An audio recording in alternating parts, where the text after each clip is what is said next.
Welcome to the TezDown.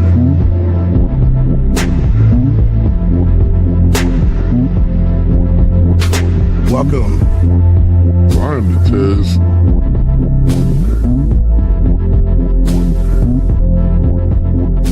Mic check 1 2. Welcome.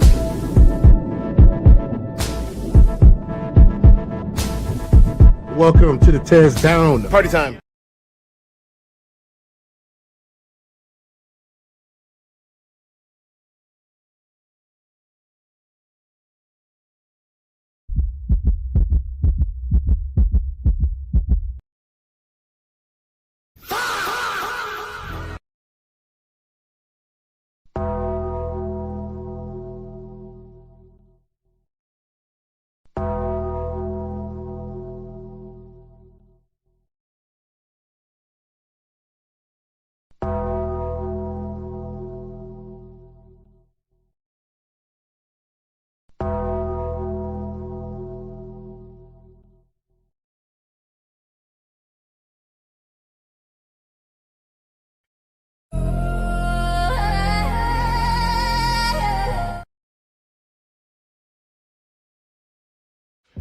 Under Section 107 of the Copyright Act of 1976, allowance is made for fair use for purposes such as criticism, comment, news reporting, scholarship, research, education, and parody. Under this act, fair use is permitted use of copyrighted content that might otherwise infringe on the exclusive rights of copyright holders. The TezDown podcast is a platform for entertainment and education. Edutainment, a blend of education and entertainment, emphasizes content that informs while it entertains. The views expressed in this channel's commentary do not necessarily reflect or represent the views of the hosts, and may not always reflect complete or verified accuracy of information presented. All content, including commentary, analysis, and discussion, falls within the legal parameters of fair use. We make no claims to ownership of any third-party content. This is the TezDown. Sports unscripted, culture unfiltered. Thank you for understanding.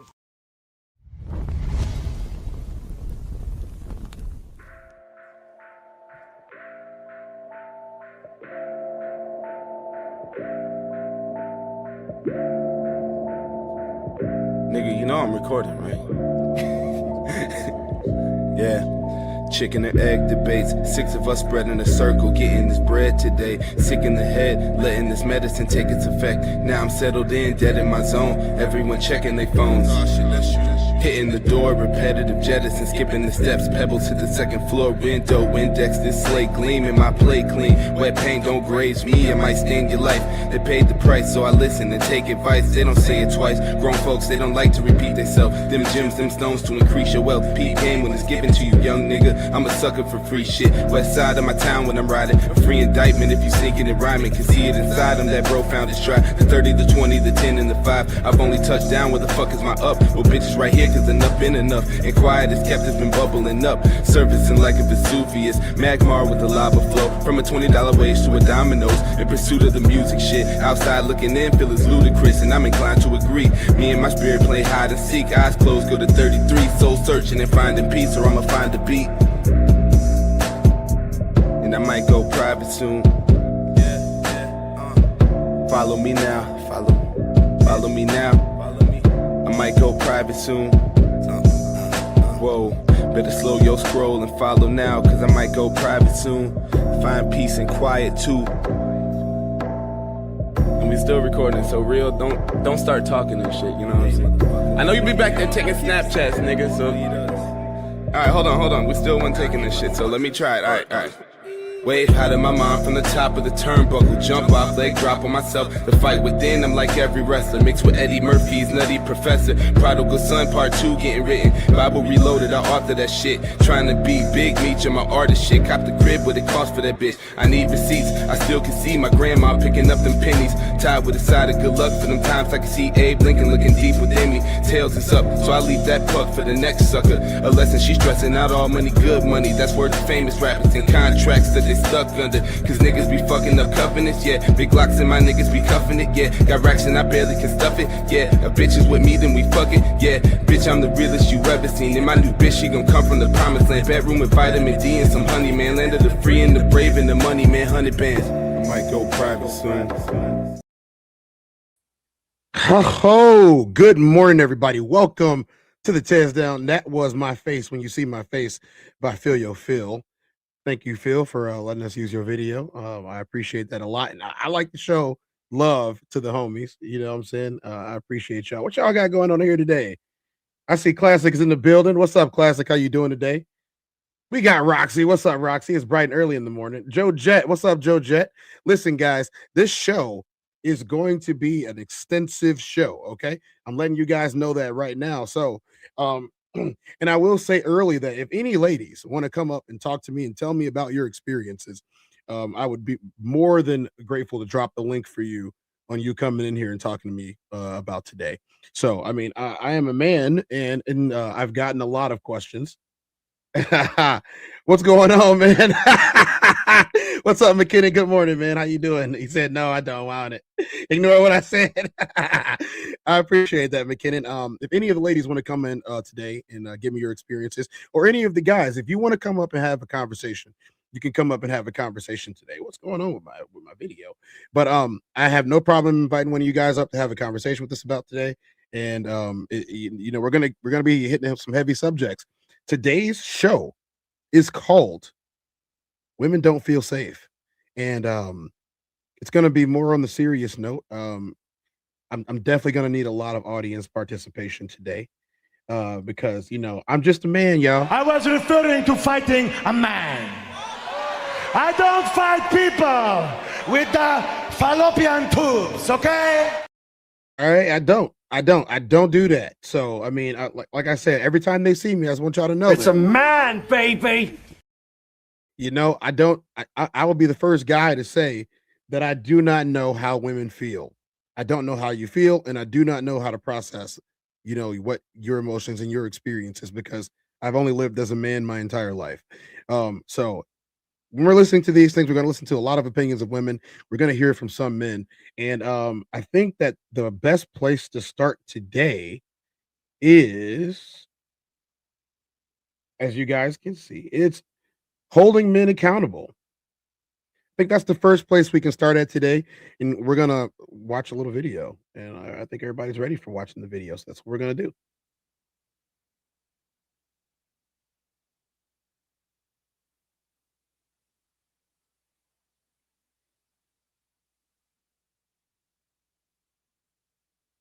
As I said, like, I feel like I don't know, like, I just feel like now I see why other girls move the way they move. It's a little bit of Like- learning, but again, when you say, well, now I'm gonna go into savage mode, But not savage. No, I mean, I'm just saying like, that not is feel a like bit what I was unfair to doing the was- next guy who Yeah, is but I'm gonna not. treat you. I You can know what I mean? see, and this is the problem. I feel like too. I always give every guy a fair shot, like a fair chance, and I feel like what I'm saying now is that I can give you a fair shot, but once I ask the questions that I get the answers that I need, I gotta go off that and move how I move. Like, it can't be no, oh, I got hope and I got faith. Nigga said he ain't ready for a relationship. That mean this ain't happening. That's exactly Not, what I'm gonna is. stay and hopefully we get together. Now we rocking out for a year and a half. Oh, I'm pissed.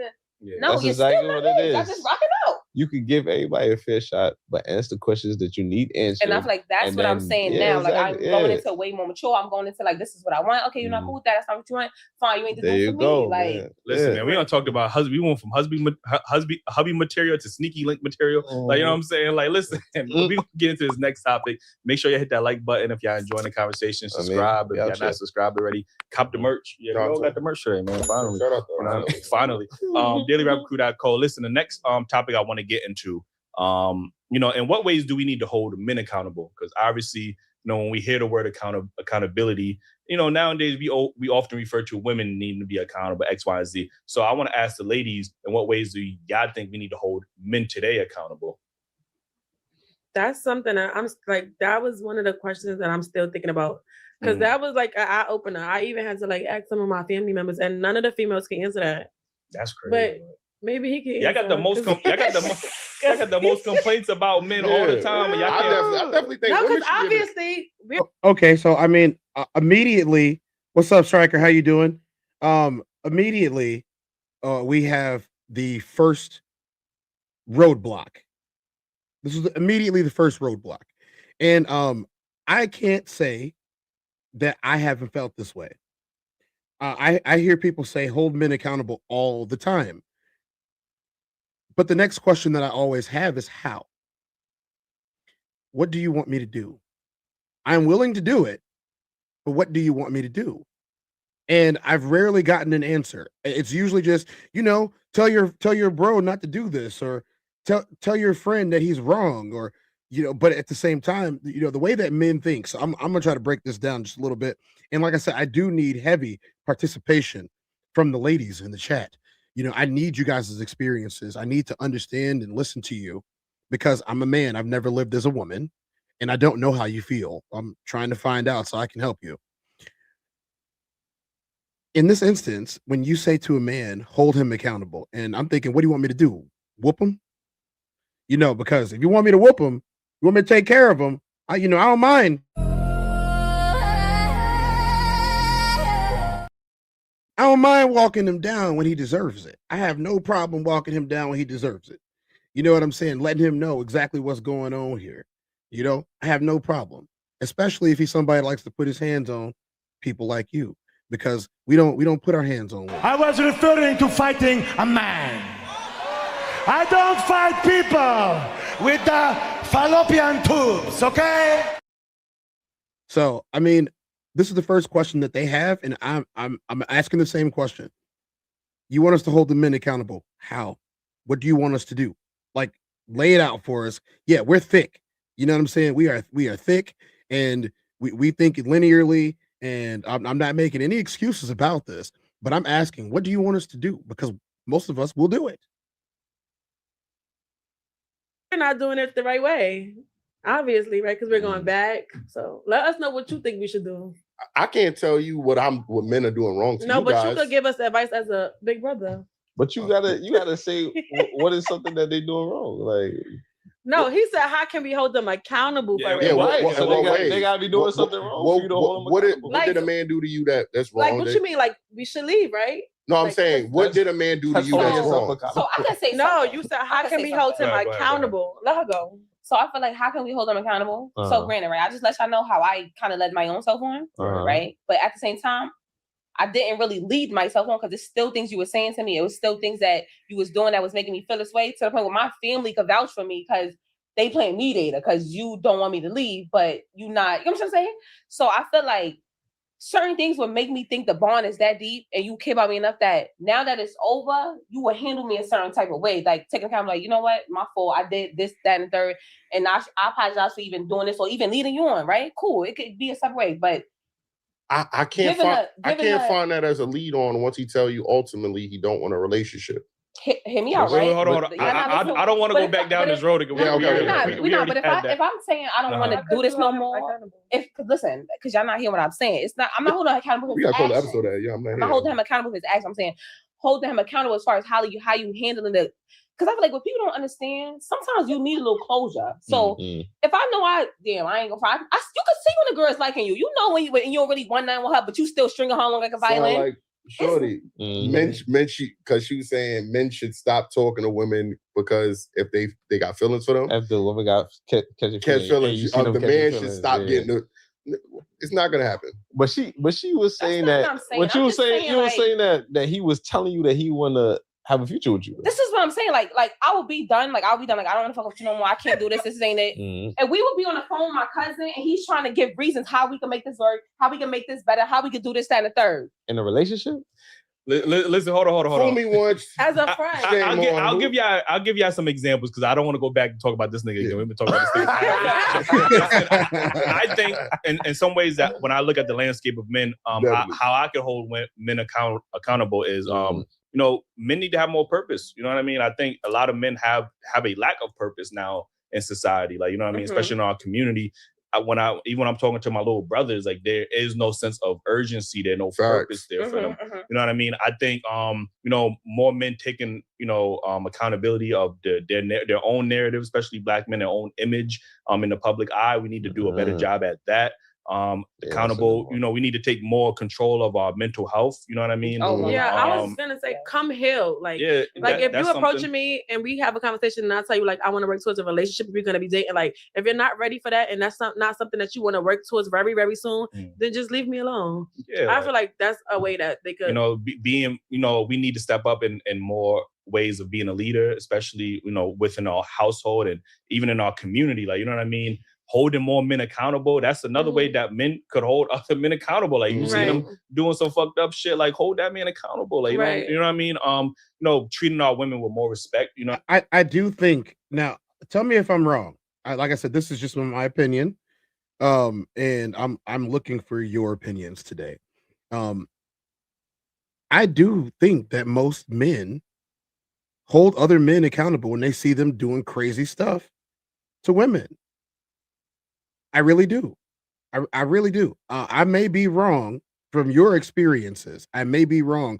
Or maybe I just, whenever I do allow people to be around me, I vet their character to a point of where, they also have some of the same, if not the exact same values as me when it comes to protecting women. So, I truly believe that most of us do look out for y'all. I truly believe that. But there are a lot that do not look out for you at all and take advantage of you in every way possible. I'm going to continue, but we're going to get to what sparked this was the conversation yesterday. And I'll replay the video from yesterday after we get done in this section of holding men accountable.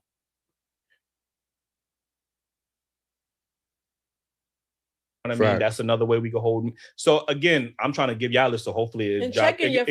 Yeah, it could jog. Because I feel like sometimes y'all could be out. Like I'm not singing it out, but like for example, and like you see him doing some crazy stuff, and his girl, like he could lose his family because of that. I get what you're saying. Yeah, use an example. But like check him. I feel like men don't do that. Like they encouraging it, like they hype them up, like that's a bad bitch or whatever. Like he's doing something good. And I feel like men don't check their friends. Like even when it don't even have to be towards relationships. It could be like how they treat their mom. Like I just feel like a lot of men do not check their friends, even if it's like beef in the streets and they feel like, oh, I'm gonna go get the gun, I'm gonna go do this. Like you rather hold him down in jail and hear from him once in a while than to tell him like that's stupid. Like you're gonna fuck up your whole life by doing that. I feel like men don't hold their friends accountable. Right. I also have to disagree. I do feel like men hold their friends accountable. What type of men are y'all around? Now, I'm not saying that this is not the case for the majority of people that you might know, but I'm telling you, the people that I know are good people. We do hold each other accountable. We do say, hey, man, that was messed up. Don't do that no more. You're not going to be around, or just stop messing with them in general. Like, look, I'm going to tell y'all straight up. If I have a homie or a friend that do messed up stuff, I excommunicate him from my friendship group. I do try to look out for the girls that are around when they're around. I do try to look out for them. I try to give advice. But here's the number one thing, especially when it comes to male-female relationships, I will tell a woman straight up, hey, shorty, he is no good for you. You can go and like him if you want to, but I'm telling you right now, what I see and what you see are not the same things. You see something that you might think is aesthetically pleasing. You might like his swag, the way he looks, whatever. I'm telling you, he is a piece of crap. And to be honest, most of the time in this day and age, we can't even say that because you're going to feel like I'm trying to control you, or you think I want you, and I don't. So then you know that right now, I don't want you. I'm just trying to look out for you. It's a very, very weird and thin line in between. Am I helping you, or do you think that I'm trying to mansplain things to you? So there has to be a clear way to get through and a clear way to help. I just think that we need a clear way to help y'all. So y'all got to help us help you, if you know what I'm saying. Call us dense, call us dumb, whatever. Say we're not emotional. We don't have emotional intelligence. Say all of those things about us. And a lot of times it's probably true. But if we're telling you that we need your help to get something done, especially when it comes to protecting you, and you don't help us, how can we make it better? How can we hold somebody accountable when we're not sure what they did wrong? You guys should just know automatically. Well, I'm telling you that we don't. I'm telling you that we don't. I'm telling you we don't understand it. We don't know how you feel. We don't understand and to be honest, most of the time to us, it comes off as entitlement. But that's not what today is about. Today is about helping us help you. Because that's what I want to do. So let's go. Let's go through these comments before we continue. Okay, we got comments. Let's see what the comments are talking about. All right. I'm gonna read the comments, y'all. The comments do not necessarily reflect my thoughts, but I'm fair. I read opinions, I read comments. That's what I asked for. I did drop the link for anyone that would like to speak. You do not have to cam up if you come, but if you come up here playing with me, I have mods and they know what to do. I have mods and the mods know what to do up in here. You know what I'm saying? The mods don't play that, and I don't play it either. So we're not playing that game. Yeah, we're not playing that game at all. I got mods up in here. All right, let's go. We got something, McKinnon. What's up? What's up, Vic? What's going on, man? How you doing? We got T and J in the building. What's up, T and J? Nice to see you in here. Joe Jet with the first comment about the topic. Joe Jet says, in general, women don't have principles to hold men accountable. At best, they have virtues which come from the principal men. Women won't say, "Oh, society is." Women won't say, "Oh, society is bad. I'll become a monk." They'll dive in. I mean, I'm not sure, Joe Jet. I don't know. Maybe you guys can expound a little bit more on this. I can understand how that would be coming, and how they would think that would be a patriarchal point of view, from what I've heard and from the discussions that I've had with women. But like I said, a lot of us don't know. So women tell us. McKinnon says, I mean, it depends on what they're being held accountable for. And this is, I don't even have to read the rest of this just yet. But it does depend on what they're being held accountable for. It really does. Let's go to the next one. It says, lack of self-control, disrespect, responsibilities, unwilling to talk. This isn't a one-size-fits-all question. And I don't think that it is either. I don't think it's a one-size-fits-all. I don't. I think it's the type of thing that requires communication. So let's hold that thought really quick. Joe Jet says men have to hold men accountable through a brotherhood. Steel sharpens steel. The same way men come together to form the Bill of Rights, men have to come together and define the culture and habits. But what if they want to define the culture? What if the women want to define the culture and our habits? Is that a form of control, or is that them keeping themselves safe?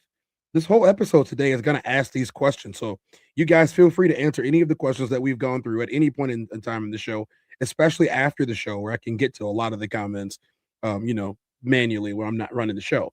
Joe Jet says anything outside of defined culture needs to be shamed because steel sharpens steel. What's up, Jay Zilla? Nice to see you in the building. Classic said, what's up, Joe? Yeah, what down, Joe? What's up, Jay Zillian? McKinnon says, right, but moving people out of your life who no longer belong isn't holding him accountable. That's you holding yourself accountable, which is good. I'm just saying it's not the same thing. So this adds an interesting dynamic here. So if I move someone out of my life because they're not a good person and they're doing horrible things to people, what am I supposed to do to hold that guy accountable if kicking him out of my life isn't enough? Do I dox him on the internet?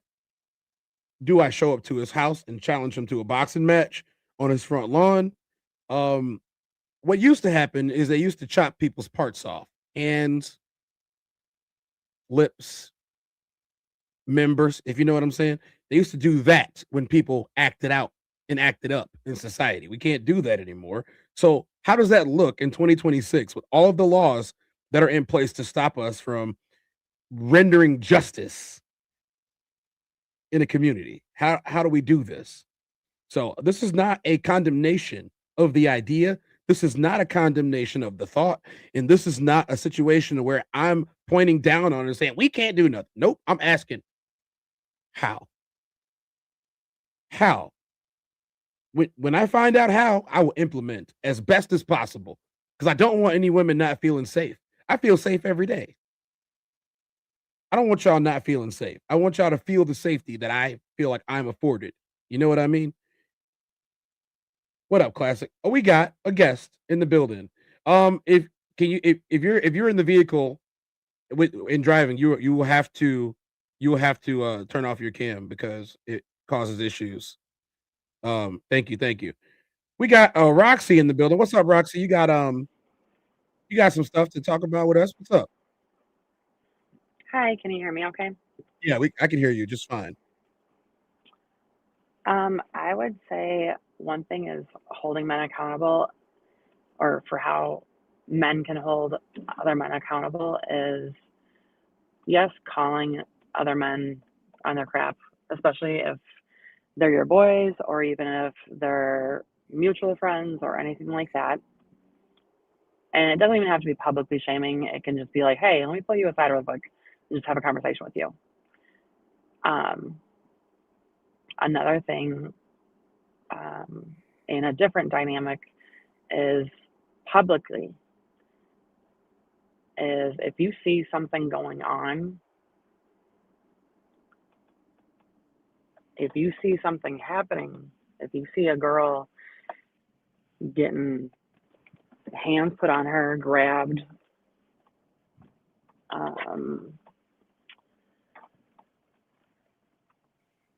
any sort of a manner that you would think that would be disrespectful for your mother to be treated in, you would not be acceptable with that, or your child to be treated.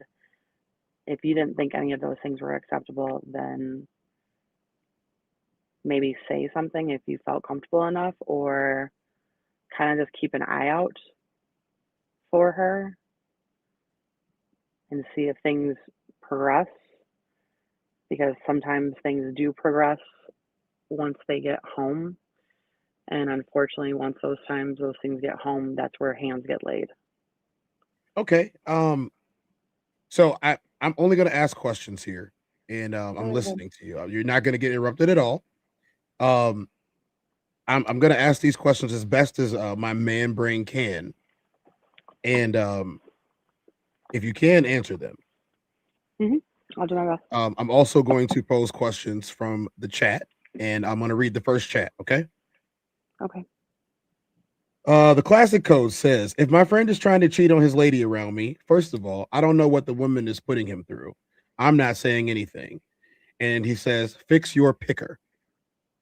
Is there a, so I'm asking straight up. I don't know the best way to ask this question. So, all the feminists that are out there, I have no point in trying to offend you today. I'm trying to make some real progress. So attacking me or attacking the guests or attacking anyone in the chat is probably not conducive to fixing problems. Let's try to fix some problems today. And this is the best way to get it done. Clean dialogue. Do you think that it is another man's responsibility to interrupt a relationship when he sees that things might be going south?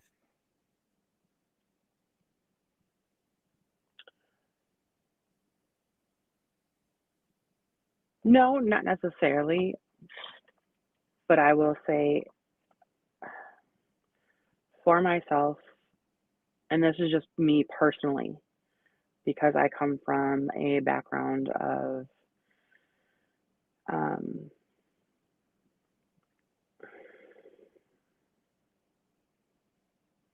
don't know how to say this without getting you banned. I'll just say DV, if you guys know what that means. Mm-hmm. The space knows. But to be honest, this is one of those shows where like it won't get me banned. It might get the video demonetized, but we're not worried about that today. Today we're worried about holding men accountable and helping women feel safer. So if there's something that you have to say, just speak freely. Can you still hear me? Because I can't hear anything you said. Yes, I can still hear you. Okay. For some reason I can't hear anything you said. I don't know why. But I would say for that, if it comes to the aspect of cheating, and if that's your guy, maybe have a conversation like, hey, should you be doing this? If that's something you're comfortable with doing. If you're not comfortable with doing it, then fall back. But obviously, you don't know everybody's relationship. Relationships should be meant private. That's why it's called a relationship, not a relationship with multiple people, unless it's something else. But if it's just a relationship with one person, then it should be with one person. But just as an outside perspective, sometimes you can give an outside perspective, But it's like, hey, if you are not happy with your girl or something's going on, maybe tell the guy to have a conversation with the girl. Okay. So here's the hard part, and I just need perspective. Most men are taught to mind their own business, and when it goes through my brain, the first thing that I hear is that you want me to mind someone else's business. Am I off base here? Oh, she can't hear me. Hold on, guys. I'm gonna give her some instructions.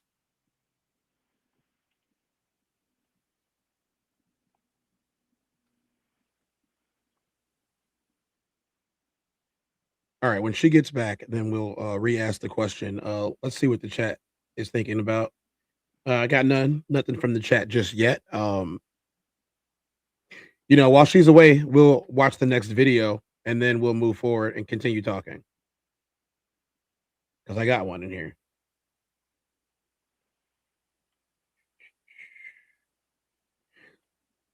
Just imagine one day you thinking you look nice, you feeling yourself, you think you look good. You decide to take a picture and you post it on social media. And you have men on the internet that would never speak to you in person, won't even DM you, scared to even comment.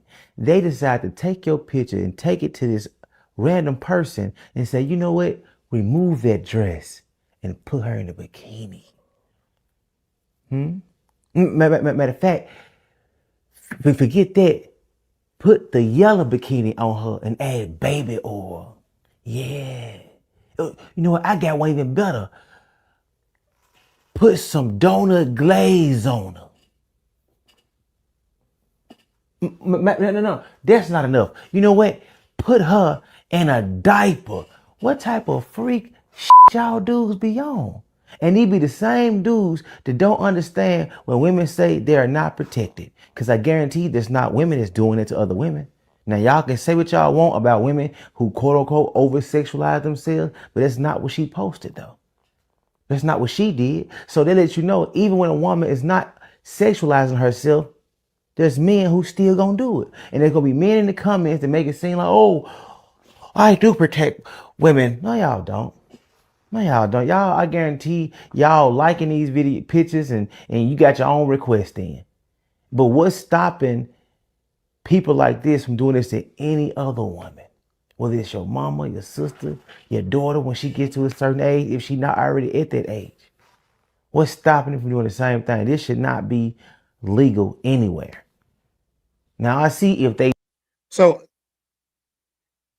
he's making some good points. There are dudes that are in these weird spaces doing a bunch of weirdo stuff. I don't know how to stop them from doing it. Me personally, I don't know how to stop them from doing it. I don't. It's especially because it's the internet. I don't know how to stop them. I can condemn them, which I am right now. People doing weirdo stuff to people's pictures need to stop doing it. It's disgusting. It is morally abrasive. And it takes away their anonymity. I mean, well, autonomy. Sorry, their autonomy. There's nothing anonymous about posting your picture on the internet, but it takes away their autonomy.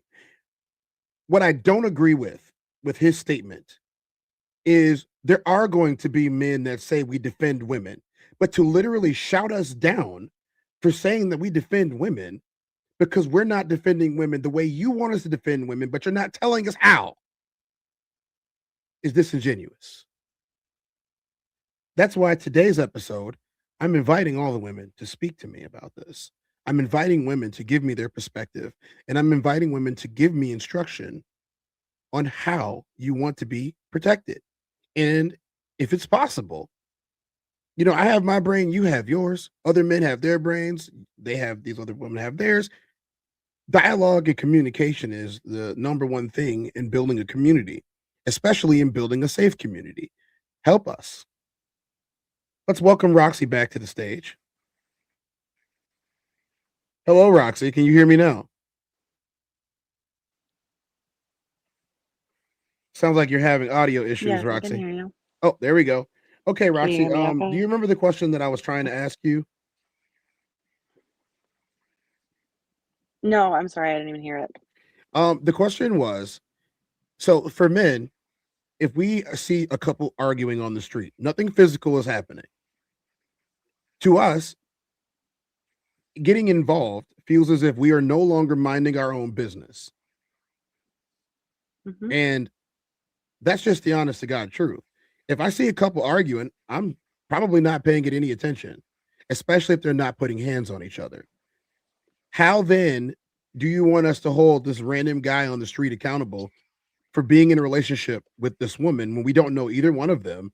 We have no context of what the argument is about, and we don't know if he's physically violent to her. I don't know what to do in that situation other than put my nose in somebody else's business and potentially lose my life over it.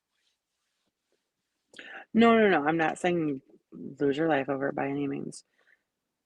If it's something that you feel like, if it raises enough concern where possibly she has marks on her that you are visibly can see, like black eyes, marks on her forearms, marks on her neck, anything like that where you can actually visibly see with your own eyes. I wouldn't necessarily say for yourself to interject because you never know what can happen to yourself, and I would never want to have anybody else in harm's way either.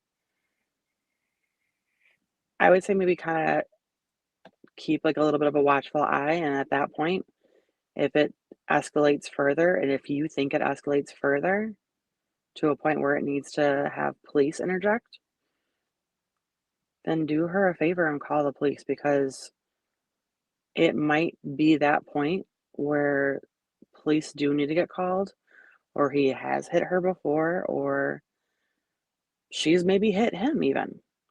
It can be so many dynamics to it, and I know that in so many ways I wish somebody would have done that for me. And it would have made the world of difference as to the position that I am sitting in now compared to the position that I was sitting in before.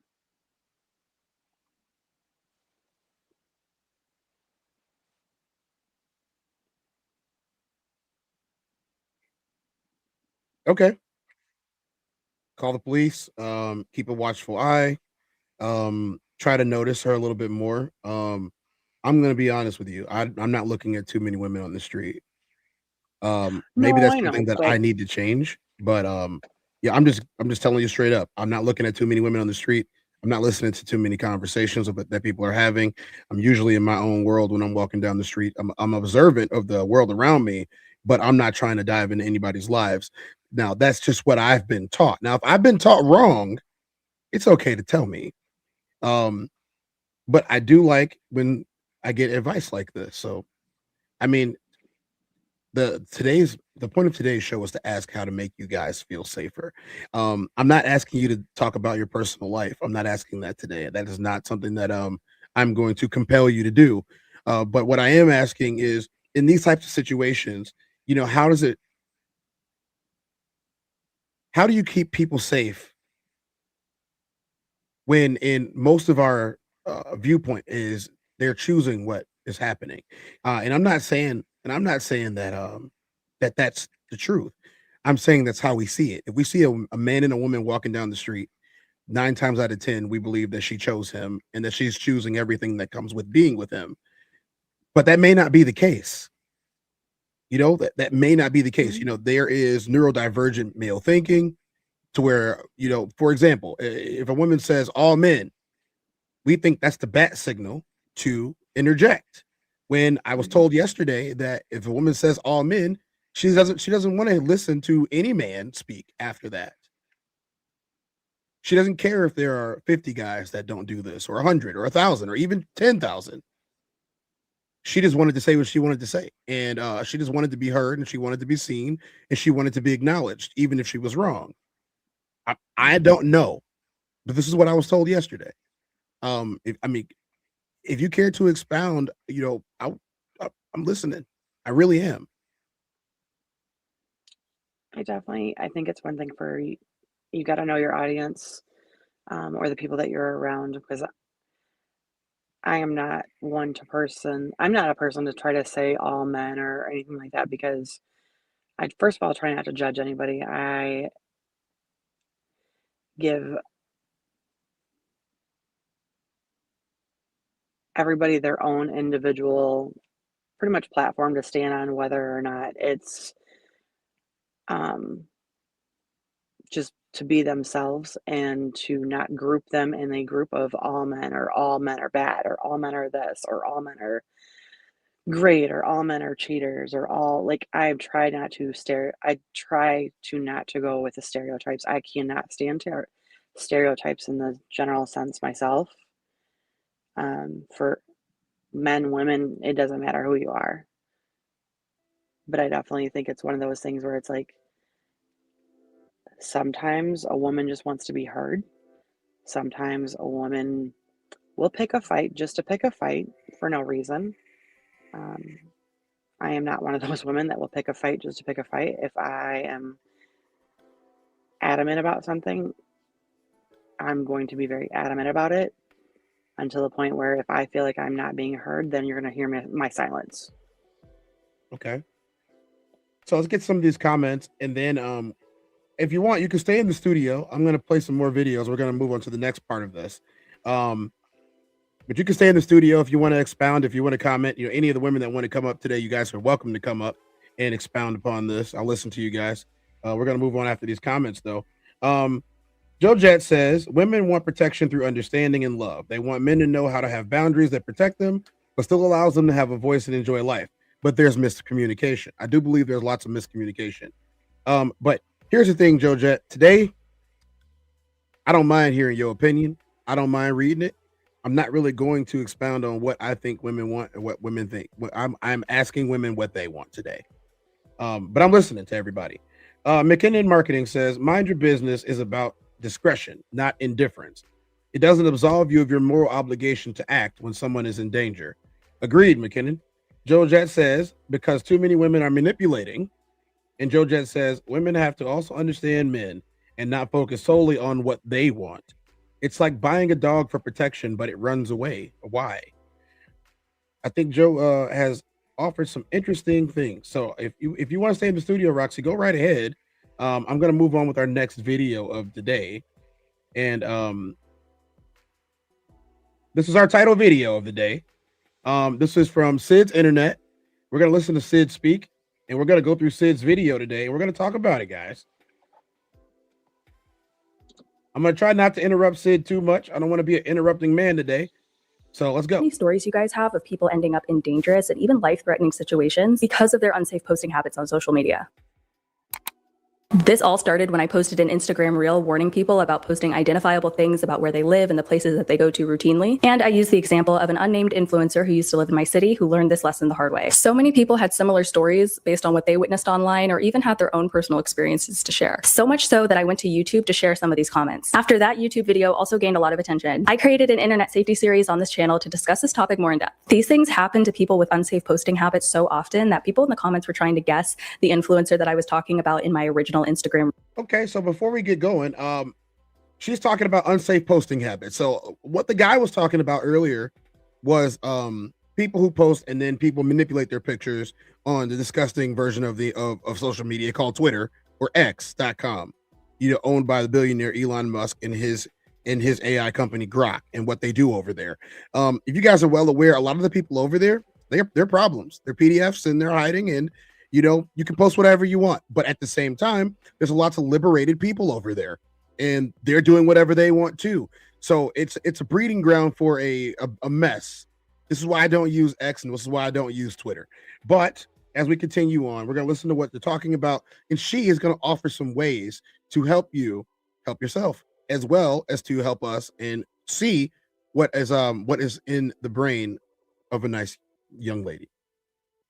Real. Haley Bailey, best dressed, my fam. Nope, no one correctly guessed the influencer I was talking about. But this happens so often that these experiences are basically interchangeable among a lot of people. It doesn't matter if you're a content creator, a professional on LinkedIn, or just a person who has social media to keep up with friends and family. There are a lot of social media safety pitfalls that people make across all types of social media users that can lead to the same scary and dangerous situations. That's what today's video is all about. The common social media safety mistakes people make online and how you can avoid them. But first, I have a very relevant and exciting announcement. There are so many of you who want to post online for various reasons. It's disheartening to see how many people want to post online, express themselves creatively, and benefit from a social media presence, but feel nervous doing so because keeping themselves safe online feels daunting. But it really doesn't have to be at the end of the day. In my previous video on digital footprints, I asked you guys if you wanted me to create some digital resources to help you guys make staying safe online a seamless and easy part of the posting process. And the support was overwhelming. So I basically took all of last week to create 3 digital products bundled into one: a social media safety guide and 2 flowcharts. The social media safety guide is a comprehensive guide that allows you to keep safety in mind from start to finish. This guide is split into 3 major sections. The first section is for you to make your social media safety plan, which includes getting clear on your desired personal brand, which is basically what you want to be known for. The plan helps you get clear on your one or multiple purposes for having a presence online. The safety plan also allows you to reflect on the details you find necessary to share online in order to accomplish that purpose, and what personal details you plan to keep private. This section has prompts, examples, and it also has designated areas for you to document your reflections in order to make the different parts of this plan concrete and easy to revisit. The second section is a thorough guide of social media safety tips, and they're separated by the different types of social media users and account holders. I have tips that apply to everyone regardless of your purpose for being on social media. Many of them I'll be discussing more in depth in this video, but I also have safety tips in the guide that are specific to content creators and influencers, safety tips specific to professionals, and safety tips specific to personal social media users. The final section includes 2 flowcharts to review your content before posting and to audit any existing content you have. The first flowchart is the location flowchart, which allows you to check to make sure that your content doesn't expose your home address, routine locations, and current location. The second flowchart is the identity and brand flowchart to make sure your content doesn't expose any sensitive information and doesn't expose other details that you planned previously to keep private, including any content that could negatively impact you. It also gives you an opportunity to reflect on if your content aligns with your desired personal brand. For both flowcharts, you start at the starting point, answer each question based on what's in your video or photo, yes or no, and then follow the path to the next question and so on. Eventually, you will reach an endpoint that tells you your content is safe to post or do not post. It's been a long week, and I'm so happy and excited that I finished creating these tools for you guys. And for the first week that this video is uploaded to YouTube, I'm putting a discount on the social media safety guide. It's available from both the Stand Store link in the video description, but I'll also put the Stand Store link in a pinned comment. It doesn't matter if you're a content creator, a professional on LinkedIn, or a person who just posts online to keep up with your friends and family. There are so many social media safety pitfalls that people make across all types of social media users. The first is not getting clear before creating a social media presence on what you are okay with sharing and what you need to keep private. This creates a lot of issues because there may be some details that you need to share in order to accomplish your purpose for being on social media, but being strategic about the details that aren't necessary to share can really help you stay safe. The less information you share online, the less breadcrumbs others have to uncover your sensitive information. A more general example is if you want to make entertaining and inspiring vlogs. What parts of your routine and what parts of your life aren't necessary to share? One thing I can think of is the kind of car you drive. Showing your car isn't necessary to creating engaging vlogs of your life, but others knowing what kind of car you drive is a significant breadcrumb to confirming your whereabouts in conjunction with other pieces of information about you. Some details and certain pieces of information may not seem important, but can really be the thing that keeps someone from putting 2 and 2 together and making 4. So being clear on the details that are off limits or safe to post is totally necessary. The safety plan section of the social media safety guide can help you do that. The next big mistake is posting identifiable things about where you live and the places that you go to routinely. There are a lot of people who post on social media that post so many identifiable things so often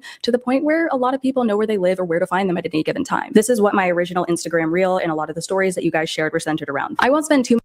Yeah, I definitely want to talk about that for a second. You see, what you post, where you post it at, are very important things. Now, here's the double standard here, and I'm going to say it out loud. When we talked about the video of the guy that was talking about the people who are making people smother themselves in gravy, one of the main things that I said was that they don't need to be on Twitter. They don't need to be on X. They don't need to be in places where they're not safe. I would hazard a guess here that the first thought in my man brain is, if I'm not safe somewhere, I'm not going. I don't have a right to be somewhere that I'm not safe. I'm just not going to go. Now, that's the way I think. I'm not telling you to think that way. I'm telling you that's how I think. I'm going to bring back Roxy so I can, ask Roxy what she thinks about that. Roxy, where you at?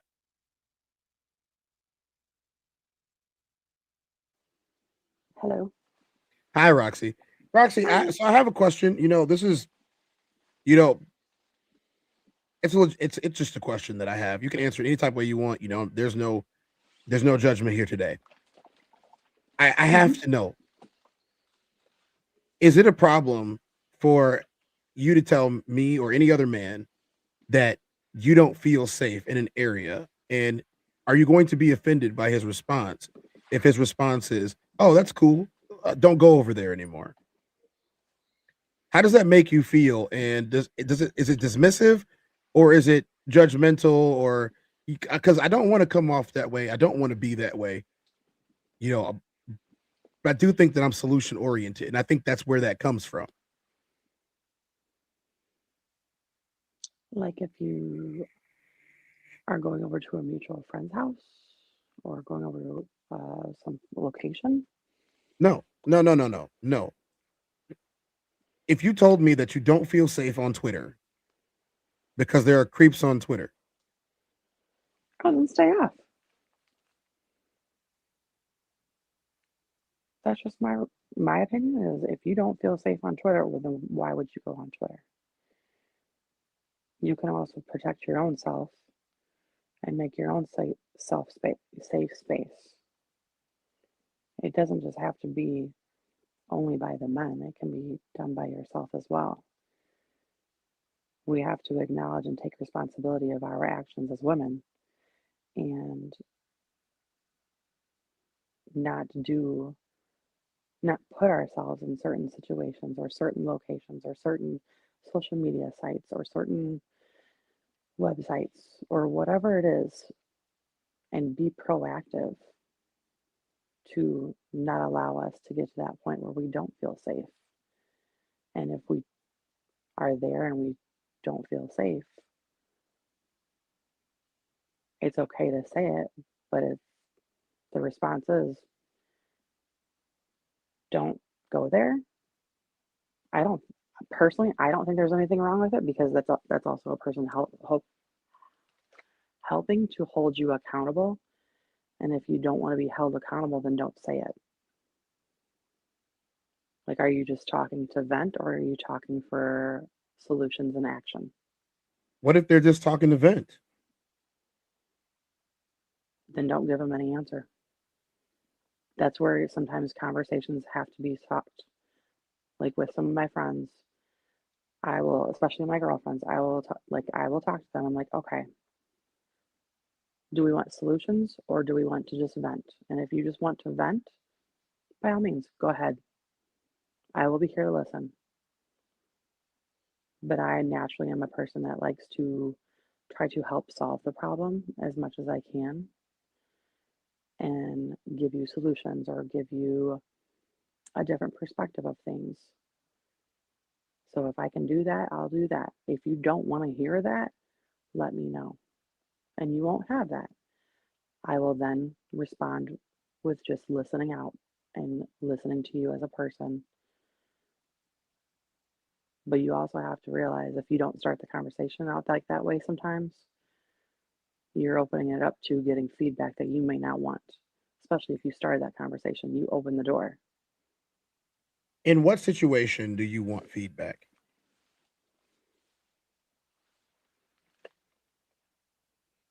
Every time I open my mouth, I want feedback. If I'm doing something that I shouldn't be doing and I'm saying something about it, or if you've heard me talk about it previously in the past, call me out on it. If I will respect a person more if I can trust and know that they're going to be real with me and count me out and call me out on it, as opposed to just not saying anything at all and just let me watch me just step into things that I shouldn't have done, or put myself in positions that I shouldn't have been in, or locations that I shouldn't have been in. Doesn't that violate your right to do what you want to do? I'm going to do what I want to in the first place. But if you're showing that you still care and that you have heard me and you're taking what I've said into consideration, that you are also being concerned with like, hey, you sure you should be doing that? I don't think there's anything wrong with that. Especially if it's one of those conversations where it's been opened up by me saying something about it. Okay. But I'm not typical. I'm not your typical female. I don't think that I am. I never thought that I was. And I will take constructive criticism sometimes a lot easier than some others.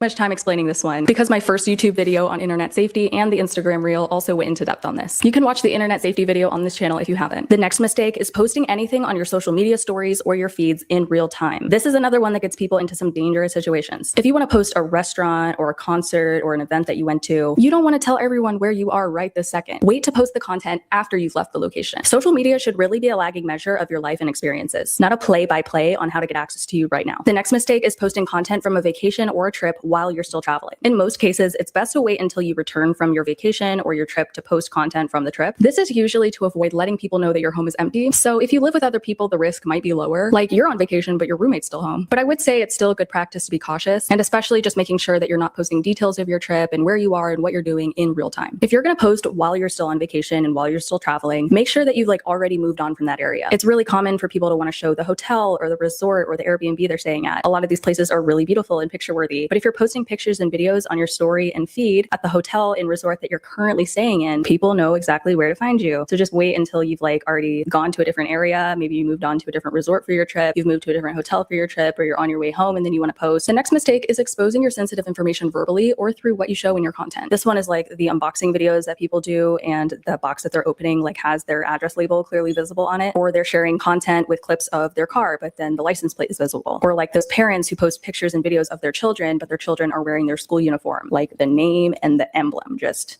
right here. Sometimes people also forget that they're not talking to their best friend. If you're subscribed to this channel, you can be my friend if you want to. But the reality is I'm talking to a camera, and that footage is going up on the internet for everyone I don't know to see. Many people on social media verbally reveal sensitive information about themselves, maybe by revealing very specific details about the neighborhood or the area where they live, and sometimes outright naming those places. Just keep things general. You know, you're not talking to one of your little friends. The next mistake is oversharing personal information or TMI online without having a clear purpose and without understanding the implications of doing so. Like, just keep some experiences between you and your journal, you and your therapist. In my previous video on digital footprints, I used the example of Alex Earle and her retelling of her puke dress. And actually, people in the comments mentioned that she also shared that she wore a bodysuit for Halloween, and it was so difficult to take off that she just peed through the bodysuit for the night. The only reason why we all know these things about her is because she puts them on the internet. In all seriousness, I know that Alex Earle comes from a very wealthy family and is now very wealthy herself, being a popular influencer. So her sharing these things will probably have little impact on her life and her future opportunities. But for most of us common folk, employment, job interviews. Many employers are not going to consider you as an applicant if you have a public history of unpleasant overshares. There are times where being vulnerable online or sharing a situation that you went through or are currently going through can be a great thing, but it has to be tasteful. It has to have a purpose. To some people, it can seem weird and very TMI to say, make a video about your health issues or something that you were diagnosed with. Your health conditions are a private thing, but it does make sense if that person is sharing that journey to connect with others going through the same thing, or who have loved ones going through the same thing, or they just want to bring more awareness and education around it. I think that there are a lot of ways to create something great out of something traditionally considered TMI. But at the end of the day, there has to be a purpose. The next mistake is posting anything that you're not okay with being known for, and posting content where you don't feel prepared for the potential feedback and reactions it could generate. These two things I just said are pretty similar. If you don't want to be known for internet safety videos, don't make videos on internet safety. That was a cheeky example, but people associate you with what you're putting out. That's all the more reason why it's important to be clear on your personal brand, or what you're okay with being known for, what you desire being known for, and also knowing what you're not okay being known for. It's okay to not want to be associated with certain topics, but it helps to be clear on that up front. The next mistake is I think that is a big one, and not being associated with certain topics is a mega point here. If there's something that I don't want to talk about, I generally don't talk about it.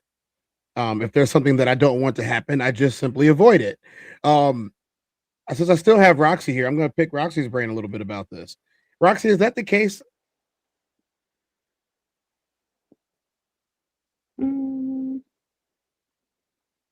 Yeah. If you don't want to talk about it, then don't. It's like one of those things you talk about things that you want to talk about with people that you're comfortable with. And if you don't want to talk about it with anybody, you usually don't open your mouth. Yeah. At least for me. I'm not just one that just goes and talks to everybody and tells everybody everything. Okay. So in this Personally. instance, in this scenario that that she has brought up and on here, when you're posting online and you get a nasty comment, what's the first thing that goes through your mind?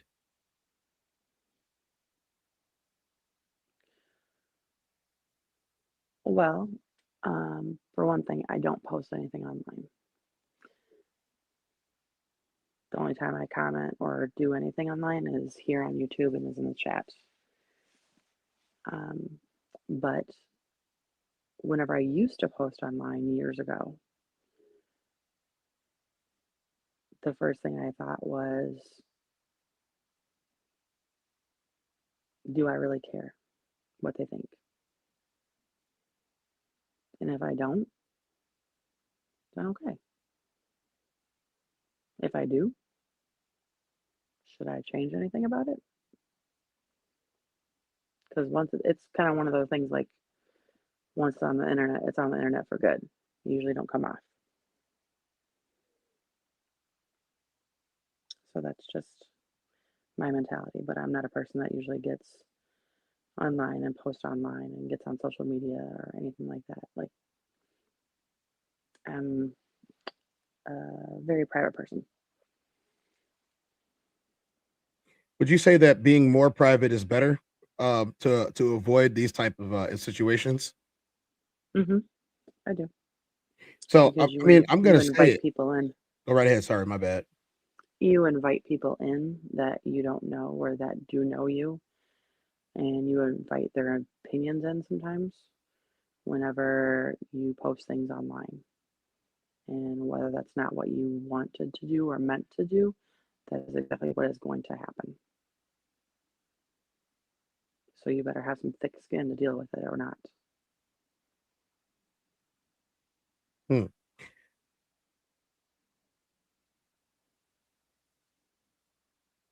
What would you have if you did post something and someone said something or did something in your comment section? What would you think that would be my responsibility to do about it?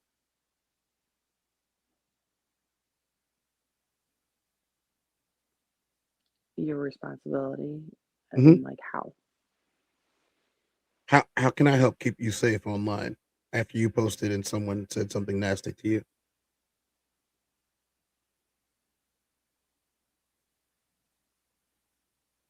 Just saying it's pretty much disrespectful or reporting it. So I can report it, but I mean, how can I hold them accountable?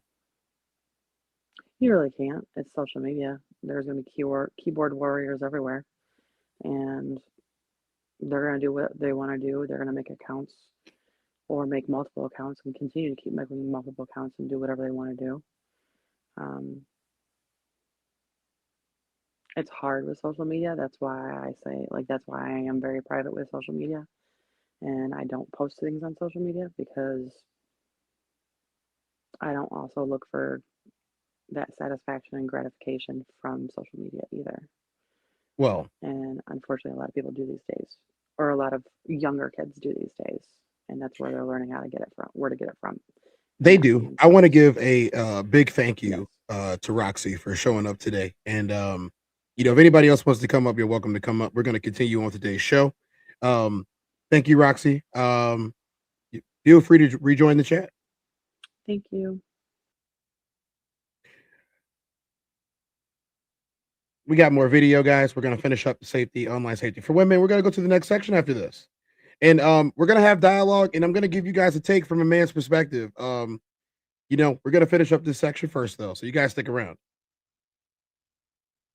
not reviewing your content before posting it. Reviewing your content for safety before posting it allows you to watch your content and keep safety top of mind, thinking about things like, do I reveal anything I deemed as private? Is this exposing too much, or does this expose any sensitive information? Having a bunch of different things to watch for only up in your mind makes it more likely that you're going to miss something. The 2 flowcharts in the social media safety guide can help you with that and make it a fairly quick and consistent part of your posting process. And that's because you're checking for the same things in the same way every time. It's not just all up here. And the last social media safety mistake is not auditing your content on a regular basis. This is very similar to reviewing your content before posting it, except that you're reviewing the content that you've already posted again. It's really important to go back periodically through the content you've already posted and review it again. Having some distance and time from content you made in the past can actually be really helpful because it allows you to look at your content with fresh eyes. Also, let's say that you posted something a year ago. You checked it for safety, it was fine, but you review that piece of content a year later and you realize that your comfortability with sharing certain details have changed. Just go back and delete it. Reviewing your content that's already out there can help you catch some bigger things too if you did miss anything previously. Again, if you want to get your copy of the social media safety guide, including the 2 flowcharts, the Stan Store link is listed in this video's description, and I also put it in the pinned comment. The guide's going to be discounted for the entire first week that this video is live, so make sure to get yours. So, ladies, if you want to learn more about online safety and how to help us help you or help you help yourself, this is one of the ways that she has recommended that you do so. I did want to have, you know, an online safety meeting today, because I thought that it would be great. This is Sid's Internet. She makes all types of videos for online safety for women, and also how we can help you and stick up for you and make sure that we hold other people accountable for the nasty things that they say and do to you. But we are moving on to our next section of the day. We're going to hear some more from women. This is another one. Let's reload it. How about that? Have a lesson on common sense and online safety. If you are building a following on social media, you really have to be smart about what you post. And I mean this in the sense of your locations. I mean this in the sense of the things that you own. I mean this in the sense of where you live. Never take videos or pictures outside of your house, especially if you own your house. Because if you own the house that you live in and your real name is being used on social media, it is very easy to find your address simply by a picture in front of your house. I've seen this happen on social media before where someone literally just took a picture in front of their house, not really thinking about it. Google Earth, Google Street is very easy to use, especially if all they needed was your name that's on social media and the picture of the front of your house. And they could cross-reference it with public documents. Not safe. If you are a woman, especially, you need to be more careful. Flexing online, showing money, showing expensive things that you own is fucking stupid. I learned a lot of these things from the club specifically because when you work at the club, you shouldn't be showing off anything that you're getting. I learned at the club that you will get fucking robbed. People don't give a fuck. Even people that you thought were your friends will fucking rob you. I heard many stories from girls at my club who literally got robbed by their best friends. Tens of thousands of dollars stolen, hundreds of thousands. Because you literally can't trust anyone. If you can't trust the girls at the club, you especially shouldn't trust people on the fucking internet. Flexing online as a woman is actually really fucking dangerous. I'm not really materialistic in that fucking sense. If you don't live in some sort of safe neighborhood and then you're flexing online, that is really fucking dangerous. Not only is it dangerous, it's also just fucking stupid. You have to remember online, people don't fucking care. If people find out where you live, if you're telling people online that you have luxury bags, jewelry, etc., then that is a recipe for fucking disaster. Women are easy targets. Someone as big as Kim Kardashian was also robbed. And unfortunately had to learn the fucking hard way. But even posting your locations when you do have nice things on you, jewelry, handbags, is also dangerous as a woman. This is especially true if you're trying to build a social media following. It's best to post locations after you leave the said location. But in general, flexing online isn't safe for women. Have a lesson on common sense and online safety. If you are building a following on social media, you really have to be smart about what you post. And I mean this in the sense of your locations. I mean this in the sense of the things that you own. I mean this in the sense of where you live. Never take videos or pictures outside of your house, especially if you own your house. Because if you own the house that you live in and your real name is being used on social media, it is very easy to find your address simply by a picture in front. So she made a lot of valid points here. And let's talk about these points for a little bit. You know, one of the main things that I talk about with people all the time, male or female, is what you're posting online and who has access to it.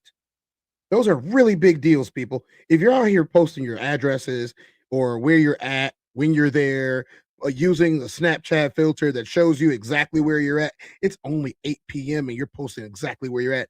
People are, you got a crazy following in public profiles.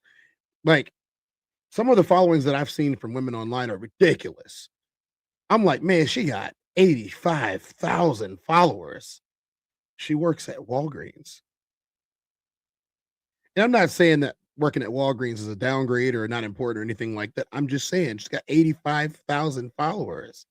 And out of those 85,000 followers, she's getting 20 to 30,000 views on a story that she posts. That's not safe. That's not safe at all. A lot of the guys that I know say they won't even date women that have followings that massive. And the reason why, it has a lot to do with the safety, accountability, the distractions that too many voices are posing. Like, this isn't a nuanced conversation, guys. The internet's not a safe place. I don't give you guys all of my information. I don't tell you guys where I'm at, when I'm there, how long I'm going to be there, who was with me. Yesterday I was asked a question online by one of the awesome followers that we have here, and he asked me about college, and I didn't want to tell him about college because there's plenty of people who I went to school with that have plenty of pictures from then that are tagged, and they are going to be like, oh, well, he just doxed all of us. I'm not doing that. Your safety is important to me, both female and male. It's just on one side. Most guys, I feel like y'all can take care of yourselves. I really do. Women, y'all might want some help from us to help you take care of yourself against these guys. And I have zero problems with that. Just help me out on how to do it better. That's all I'm asking. I think that's all most of us are asking. And if it makes sense, it makes sense. If it doesn't make sense, we'll listen anyway. We just don't. The things that we don't want to do is we don't want to cause great bodily harm to others and ourselves because it's not legal. If it was legal, we'd be having an entirely different conversation.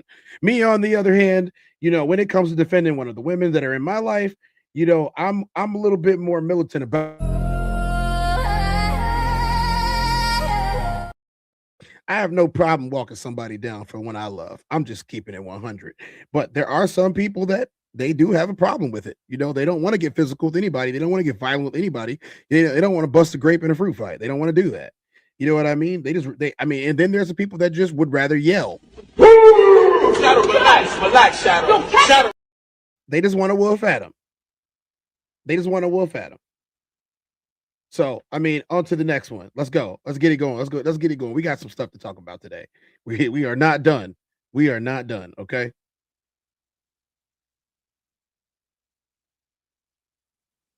I'm genuinely curious if women out there feel safe to be online, to share their thoughts like authentically, whether you're a content creator or you're just a regular person trying to live life.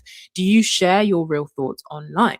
Because a study came out recently that showed that women are feeling unsafe on social media, which I can definitely understand. Around 61% of women don't feel safe online. I think it was around 46% of women have received online abuse at one point in their life. It might be time to bounce. I'll be your plug for the next spot. If you're looking for a new platform where you can come as you are, as a woman, to loads of other emotionally intelligent women who are just looking for community, find friends, journal. It's very Tumblr-esque, a dash of Reddit, but without the incels or the problematic behavior.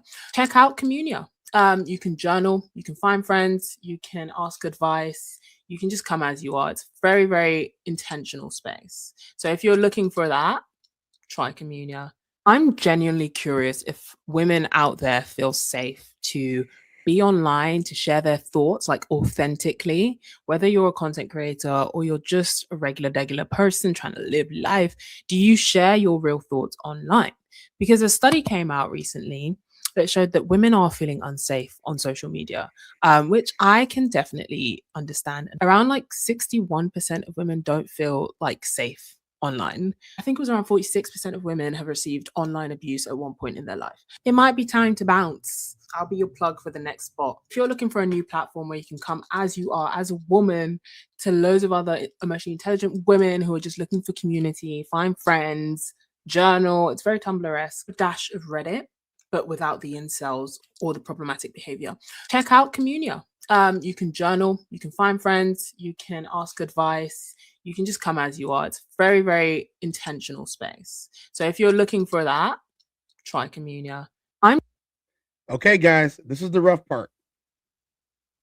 This is the rough part. I'm gonna need a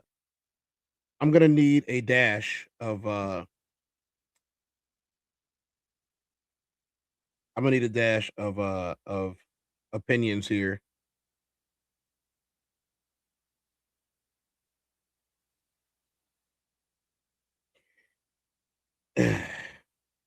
Okay, so I'm reading some of these that I'm getting inside, my other Black Mirror that's sitting in front of me right now, and it would be very disingenuous of me to ignore the comments here. So one of these comments says, the reason why women don't want to go to a website like this is because they still feed off the attention of men.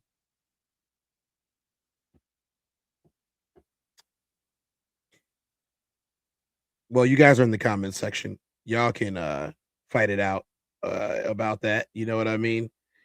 Y'all let me know what you think about that. Once again, under Section 107 of the Copyright Act of 1976, allowance is made for fair use for purposes such as criticism, comment, news reporting, scholarship, research, education, and parody. Under this act, fair use is permitted use of copyrighted content that might otherwise infringe on the exclusive rights of copyright holders. The TezDown podcast is a platform for entertainment and education. Edutainment, a blend of education and entertainment, emphasizes content that informs while it entertains. The views expressed in this channel's commentary do not necessarily reflect or represent the views of the hosts, and may not always reflect complete or verified accuracy of information presented. All content, including commentary, analysis, and discussion, falls within the legal parameters of fair use. We make no claims to ownership of any third-party content. This is the TezDown. Sports unscripted, culture unfiltered. Thank you for understanding. All right, so my advice yesterday was very simple. And, a lot of people didn't necessarily like it, but a lot of people thought that it was valid. I thought I was trying to help. I thought that I was doing my due diligence and making sure that women felt safe and protected. And my advice was to stay off of places like Twitter, where there are Twitter, Reddit, places where there are, I don't know, thousands, hundreds of thousands of people that just want to prey on your image in one way, shape, form, or another. And just, they want to attack you. When it comes to men, we get attacked all day too by other men. We do. I'm not discounting the fact that women are getting attacked by men on the internet. I'm not discounting that one bit. Those guys need to stop. Me personally, I don't argue with women about things, as you're well aware of. I was referring to fighting a man. I don't fight people with the fallopian tubes, okay? No, I don't. And if I'm somewhere that I don't want to be, get out of here. Get out of here, man. I do. I'm not sitting around waiting. Hours later. To change. I'm not trying to change anything at that point. I'm just trying to leave and get out the space that I'm not welcomed in, I'm not safe in. If I'm in a bar or a club or and I don't feel like this is going well, hey, I'm gonna holler at the homies. Hey, y'all, let's get up out of here, man. It's about to go down in here. But I can totally understand why a woman would not feel safe anywhere or not feel safe in public. I totally understand that. I want to help. I really do. Sometimes, in my opinion, and if I'm wrong, women in the chat, y'all let me know. But sometimes, in my opinion, it's probably better just to not be there in the first place. I know that sounds terrible to say because you have every right to be there. But in certain places, there's a certain reputation that those places have, and the people reflect the reputation of the business. The people reflect the reputation of the space. And there is a certain level of disrespect that you're going to get on the internet that comes from assholes and jerks and incels and all of these things that we can talk about. Those types of people are terrible. There is a space that is man-free for women to share all of these things at. It is called Communia. Communia.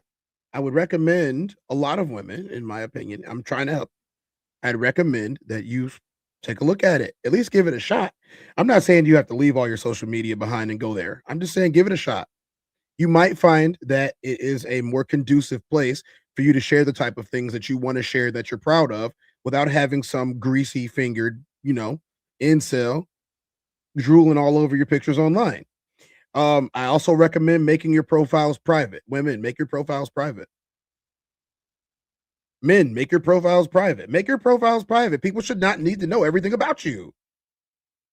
They don't need to know where you ate at last night. They don't need to know what you wore last night. They don't need to know where you're going. They don't need to know that you're at the game. They don't need to know that you're out of town. They don't need to know any of this stuff. People do not need to know intimate details about you who don't know you. They don't. They don't need to know you got cracked last night. They don't need to know that it was good. Well, I post pictures of the date, but I don't post pictures of the guy that I'm dating. It doesn't matter. That's going to make the guys jump down on you even more. And then I got to go in the comment section. I'm going to go in the comment section.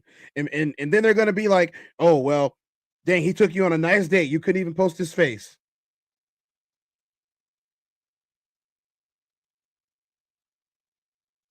That's what it sounds like to us. I'm not being obtuse here. I'm telling you what it sounds like to us. We have no problem helping you. I have no problem helping you.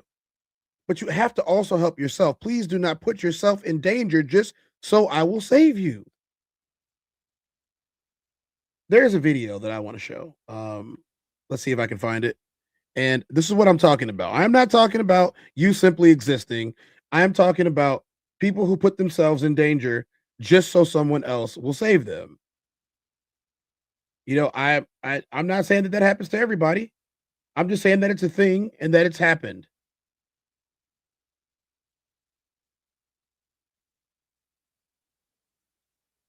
Let's see if I can get it in its own.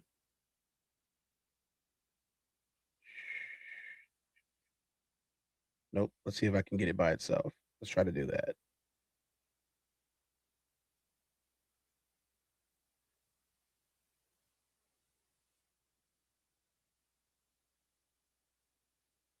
Yeah, if I can get it by itself. There we go. I got it by itself, guys. So let's go.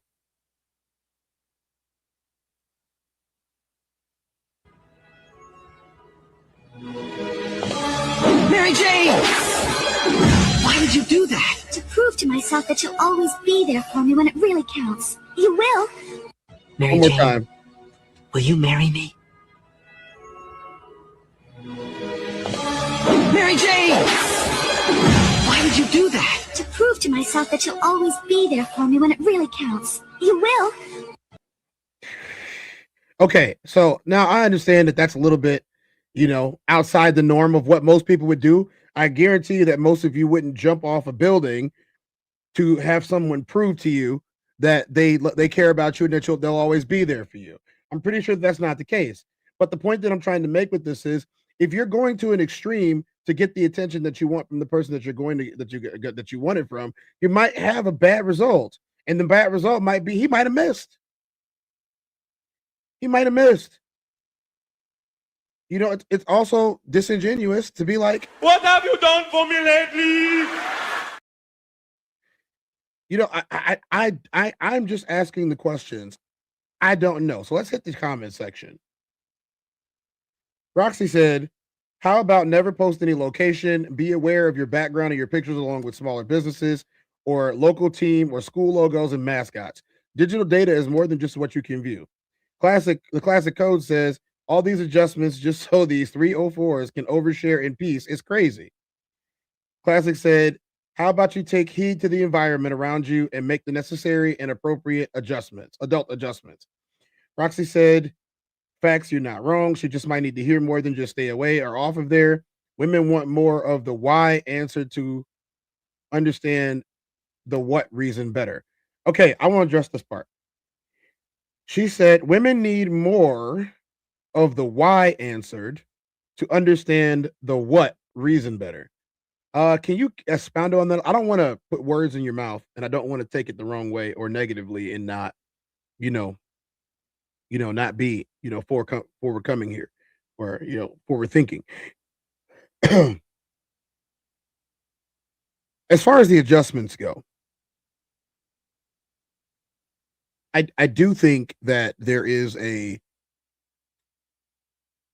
idea inside the male brain that you're posting for attention. I've been told by many women over the last couple of days that they don't post for attention at all. My thought is, why is it public? I don't know, because I can't tell you why you did what you chose to do. I can't. I refuse to tell you why you did what you did. I'm going to ask the question. The next question is, would you have a better day if you didn't post it? And most of the time, the answer that I get is, why can't she just post in peace? And my answer is because there are creeps out there. There are creeps, and no amount of forward thinking is going to stop the creeps from creeping on you. But I will tell you something that I was taught. And you guys can tell me if I'm wrong or if I'm archaic in thinking it. But I'm being genuine, so don't jump down my throat for being genuine. I was always taught that violent men are stopped by equally or more violent men who have control over their violence.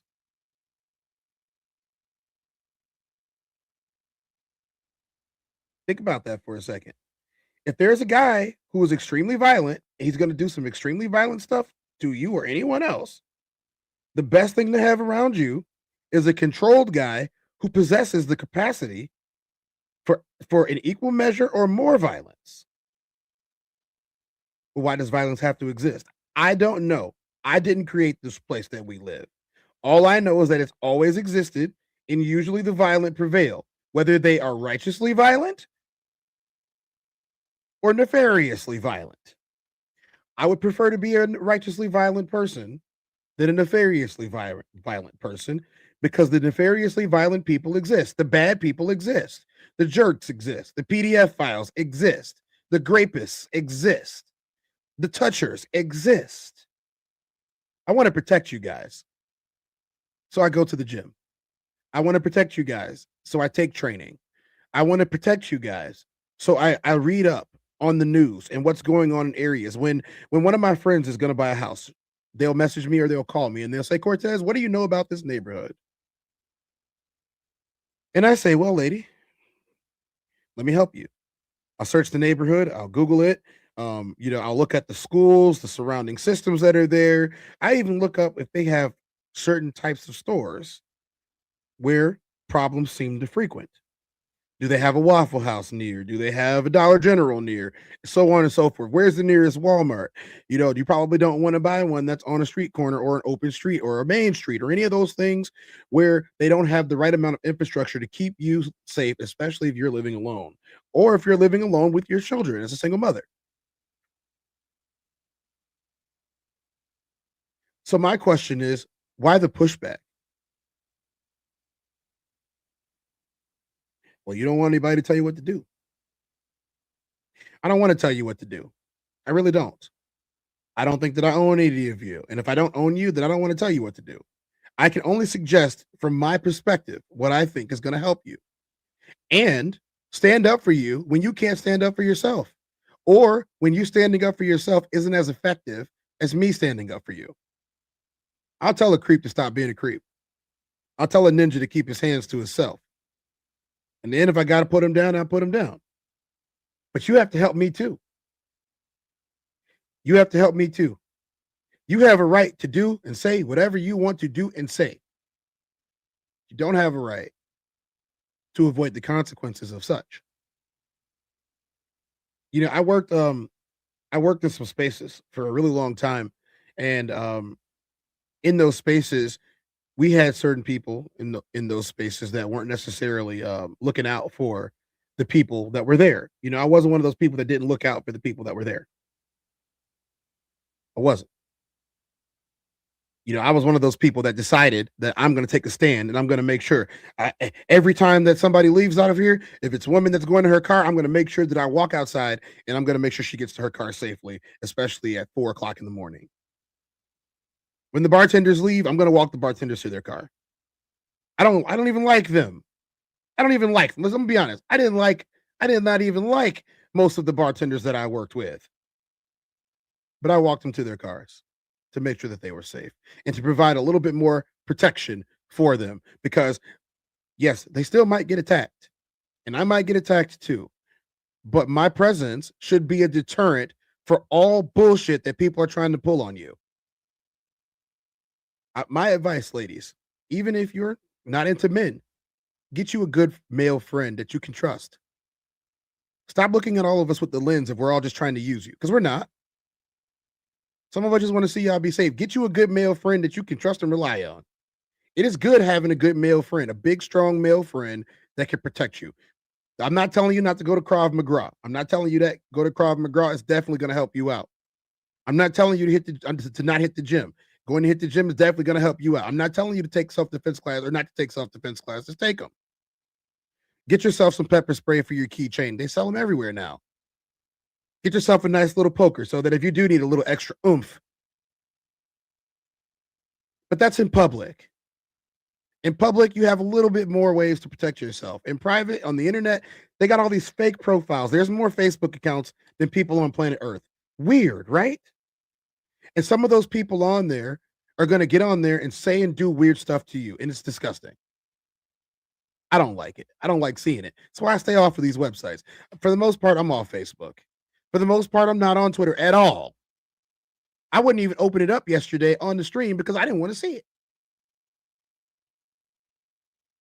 I'm going to tell you guys straightforwardly. I can't stop those guys. I'm powerless to stop those guys on the internet. My report button only goes so far. I'm going to use it. Don't get me wrong. I'm going to use the report button when I see something stupid happening. I'm going to use it. But especially on a place like Twitter, the terms and conditions are the terms and conditions. You gave them your intellectual property when you posted it. And that's why they don't stop people from messing with it. It doesn't make it right. It's wrong. But right and wrong becomes subjective when you sign a waiver. In the streets, I'm going to keep my eyes open. I can't help you from the darkness, though. I need y'all to help us help you. I think there was another section of the video that we watched earlier that I wanted to go back to and wanted to hit that a little bit and see what they were doing. So we're going to take a look at that. But in the meantime, while I look at this, why don't you guys follow along with me and get us a stretch break?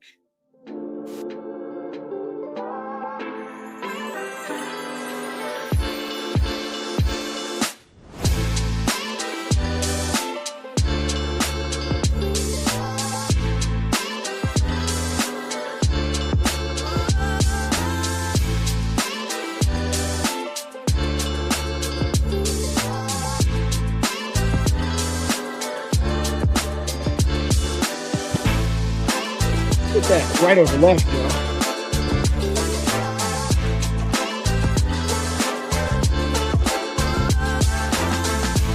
Roll that neck out. That's tense subject.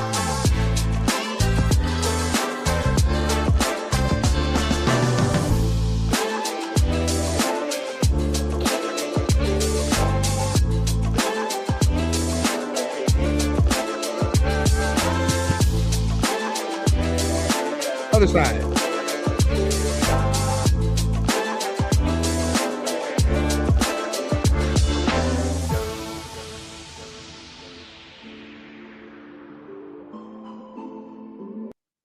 All right, y'all. Let's keep it moving. Let's keep it going forward. We're gonna talk about this now, and then we're gonna see what they have to say about this. You know what I'm saying? And let's see what happens. This was more more of their conversation, and it was talking about what being a husband is like. And I got one section after this, and it's the last part of this today's show. After this is probably going to be very divisive, and I don't think that it should be, but it probably will be. And I'm just going to do it anyway because I think it's necessary.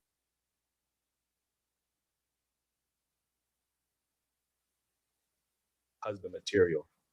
I feel like a man should show you that he's a provider. Not saying that he has to provide like everything in the household, but he has to show that he's willing to provide. Like it's in every situation, because I don't want to go into this 50-50. Let me tell you guys what they're talking about right now. What they're talking about right now is how to keep her comfortable and safe in the relationship. And that's also a big part, is how to keep her comfortable and safe in the relationship. And now, I didn't know that this was a thing. And I'm telling you guys, I didn't know that this was a thing. I thought that, okay, you have my protection, you have my love and affection, you've got me, and I hear you, but that's not exactly what we were dealing with. Don't you want to live the taste of the glory? See what it tastes like. I found this out recently, that there is a lot more to making you feel safe and making you or helping you to feel comfortable. And this is what they're talking about right now, what it looks like. The debate, but I just feel like we take on a lot. Like we cook, we clean. Don't get me wrong, because it's men that do that, but a lot of men don't feel like they need to do that. Like right now, my boyfriend, he doesn't feel like he doesn't cook, he doesn't clean. He might clean up behind himself, but it's not like me. Like I have to give him massages, I make his lunch before work, stuff like that. He always got dinner because I'm a chef, so I love to cook. So when we go out for days, I'm not paying the bill. Like I'm not working harder at work, or like it's days that I don't want to go to work and I don't, but he's gonna always go into work because he needs to take care of all the bills. And it's months that I go half on the bills. So I kind of do it like we go 50-50 most months, and then it's months where I'm like, I'm working less because I'm working on my businesses, and he'll come through more. But it's also mentally like just making sure that I'm okay. Like sometimes I want to be picked up, I want to be dropped off. Like it's just him showing me that like I care about you. It's not. So I feel like things like that shows me like he's ready to be a husband. Right. Because it's more than just like sex and days and like showing off. Because a lot of people show up for social media nowadays, but it's about being a provider, and it's not always about money when I say being a provider. Right. Because it's like, say for instance, like I don't feel like cooking. Like he'll call, and if I didn't cook, he'd be like, "Oh, did you and Chris eat? That's my son." So he makes sure that he brings food home for us. So that's just showing that he cares about me. You get what I'm saying? Yeah. Right. Okay. So I'm gonna gather that there are a lot more things that we don't necessarily know or understand or pay attention to that nice women are expecting of us, especially when it comes to keeping you safe. Help us. Talk to us. I think that you need communication in any relationship or any situation. It's a lot harder to protect people that you don't know, but someone that is in my vicinity, I can protect them and I can keep them safe, but they have to help me because I don't read minds. I'm not a mind reader. I do not claim to be a mind reader. I don't think I want to be a mind reader. You keep your secrets to yourself for the most part, but if it's something that I can help you with, go ahead, talk to me. I'm open-minded enough to listen to you talk. I did invite for any of the women that had a comment or anything to come on here. I got Roxy only. I'm not saying that means that you guys are all in agreement of the things that were said here today or anything like that. But the next part is, and sometimes, not every time, sometimes things happen and we believed you. And I think a lot of men are turned off to the false accusations that are made about them that aren't true. And so they try to steer clear. I've heard many men say they don't talk to women that they aren't dating. They don't have women friends, and I think that having women friends is absolutely necessary. I do. But I also think that them being safe in the friendship is important too. But this is what happens when they're not. And this is what happens when it's taken advantage of. Let me introduce you to Dean. I don't believe y'all have met before. You have a seat right here. I'm sorry that you lost.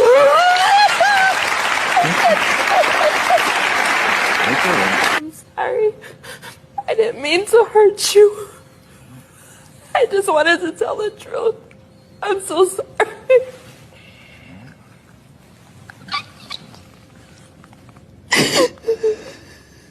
Yeah, I hate you had to go through something like that. I hate now that you have children that your kids have to go through something like that. And I hope and pray each day that you can get closure. And this day, I accept your apologies. That was mighty big of him. That was mighty big of him to accept her apology. I don't think that she was trying to hurt him intentionally. I don't think that she was trying to hurt him on purpose. I think that she just wanted justice for what had happened to her and how it affected her. You know, I think that man, it sucks so bad when this type of stuff happens. It really does. And it's I don't think anybody really wins in these type of situations. I don't think that there's a winner here. I think that everybody that was affected was damaged. I think that everybody that's in there. So accuracy has to be important. But the reason that I posted it and I want to talk about it was because in this instance, in these situations, there are so many men. There are so many men who unfortunately have to endure this type of false accusation. And a lot of men have decided that they're going to steer clear of women's spaces altogether because of this. They don't feel as if they are being taken care of. They don't feel that they're being protected. They really don't. It's a sad thing. It really is. That guy lost 14 years of his life. She lost her safety. As you can see, it still bothers her to this day. I don't know. I don't know where they would go. I don't know where they would go from there. I don't. I just know she said his forgiveness was the best part. Let's take it down. Let's take it down. We got to take it down. She said his forgiveness was the best part for him. But man, that made me mad. 14 years. Yeah, I think accuracy is important. And one of the main reasons why I posted this video and talked about this video today is, ladies, I'm going to speak to you directly. So many of us want the best things for you. We also want for you to want what you want for yourself, right? And it's increasingly more difficult because most of us have zero idea what you want. We feel like it changes all the time. In this case, she just wanted justice. The eyewitness, whoever the eyewitness was, I think that they deserve some type of a punishment as well for falsely IDing someone who did not do this. I don't know the court case. I didn't look it up. I'm not going to. If someone wants to, go right ahead. It was on Dr. Phil. It's easily findable.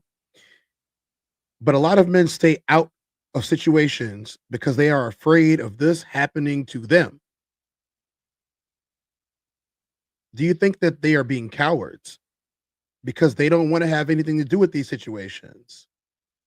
Do you think that they are being obtuse or not protecting you because they don't want to have anything to do with it? This is a very morally gray space between self-preservation and the preservation of another. I can tell you what I would do. I'm the type of guy where I'm going to try to go out on the limb for you. But I have to also think about my own family too. Should my family lose me because you made a bad decision?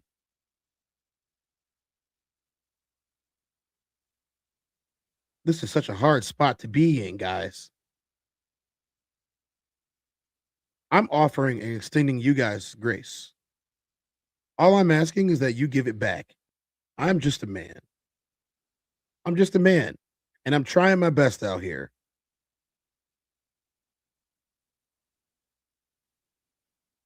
Moving on from the subject. This is not the end of this, I guarantee it.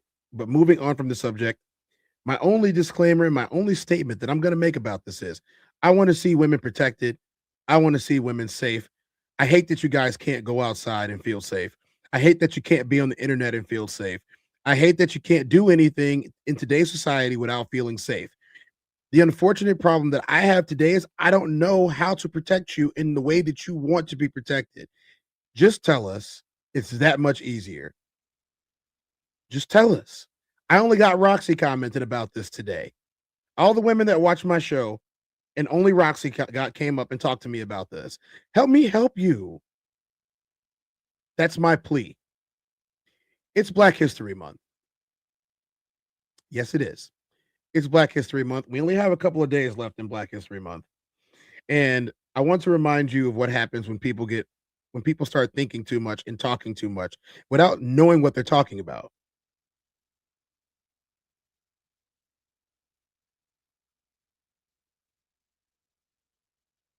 Standing up for what we think is right now. Barbara, I mean it. you're playing into their hands. Let me speak to them, okay? In the name of God, how much more are we supposed to take? Take from what? From you people. I mean, you people. You sound like I'm a dog or something. As we forgive those who trespass against us, and lead us not into temptation, but deliver us from evil. Amen. We want freedom! We want freedom! We want freedom! We want freedom! We want freedom!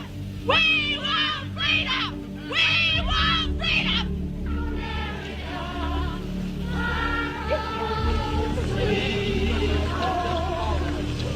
Don't you think you know we're doing it?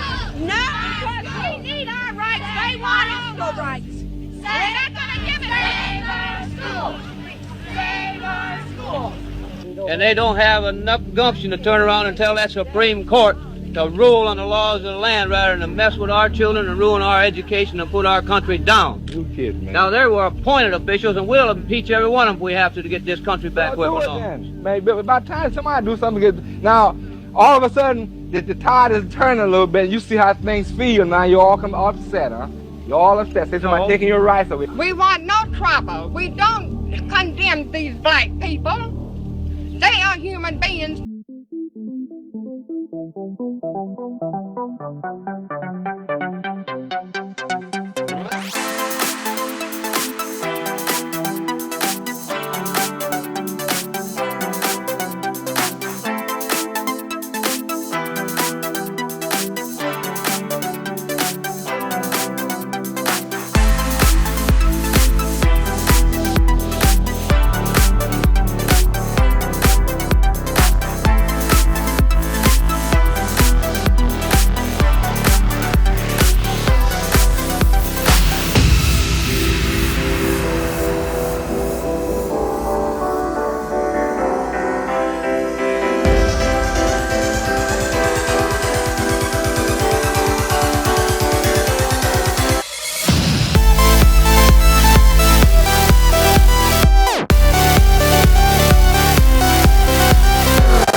Thank you, Chanel. I appreciate you. This video is very hard to watch.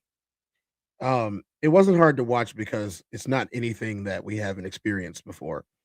It was hard to watch because there's so many things that were so inbred into the Black community over generations that the same prayers. We say the Lord's Prayer before every football game.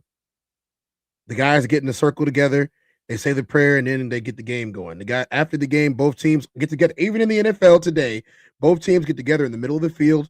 They kneel down and they say the Lord's Prayer. Every single time, every game.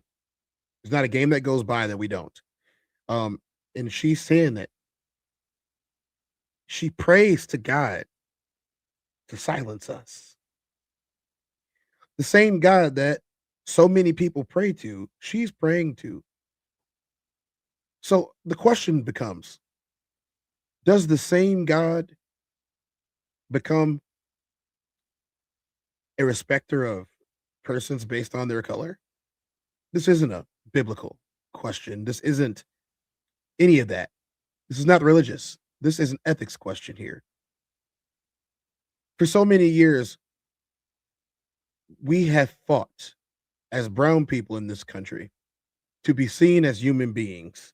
For so many years, we have fought year in and year out. We've gotten Juneteenth, we've gotten Black History Month, and even our own people decide that they don't want to celebrate it and they don't want to acknowledge it. And that's fine. I'll tell you guys a personal story.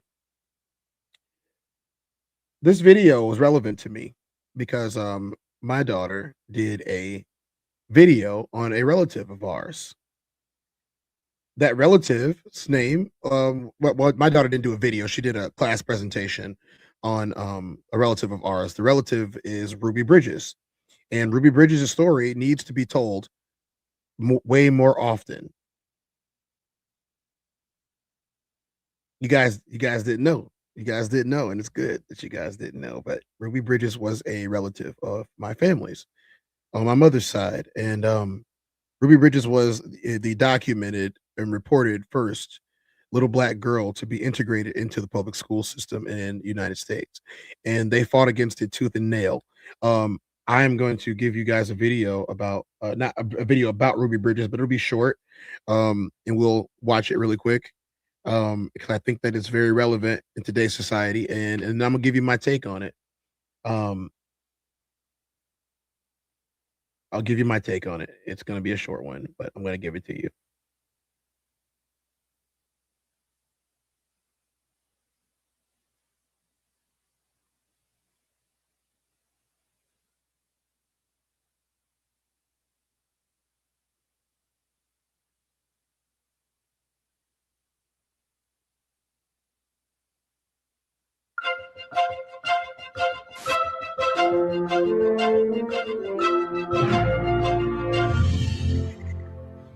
November 14th, 1960, was the first day of first grade for 6-year-old Ruby Bridges of New Orleans.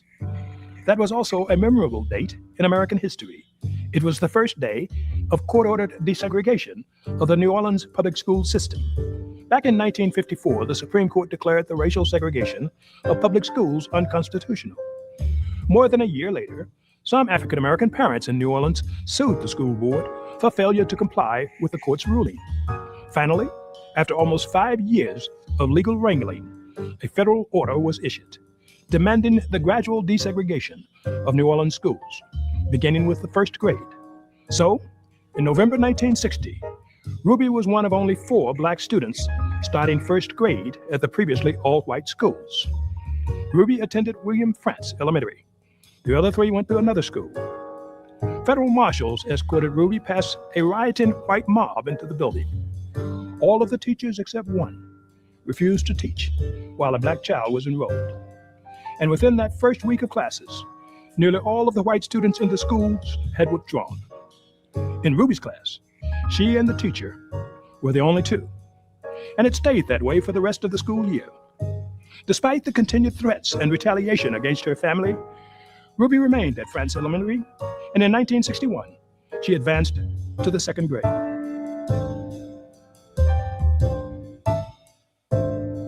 You can only imagine what a little girl who is 6 years old is feeling at that moment. You can only imagine. I can only imagine. You know, my school wasn't segregated. When I first started, you know, I can tell you guys this. I was living in the city of Chicago, and I was going to school in the suburbs, and it was a culture shock for real, going to school in the suburbs, but living in the city of Chicago. And yes, it was illegal. I ain't gonna lie about it. It's too late now. What you gonna do? Take my degrees away? Sorry, I already got them. You can't take them. That's what happened.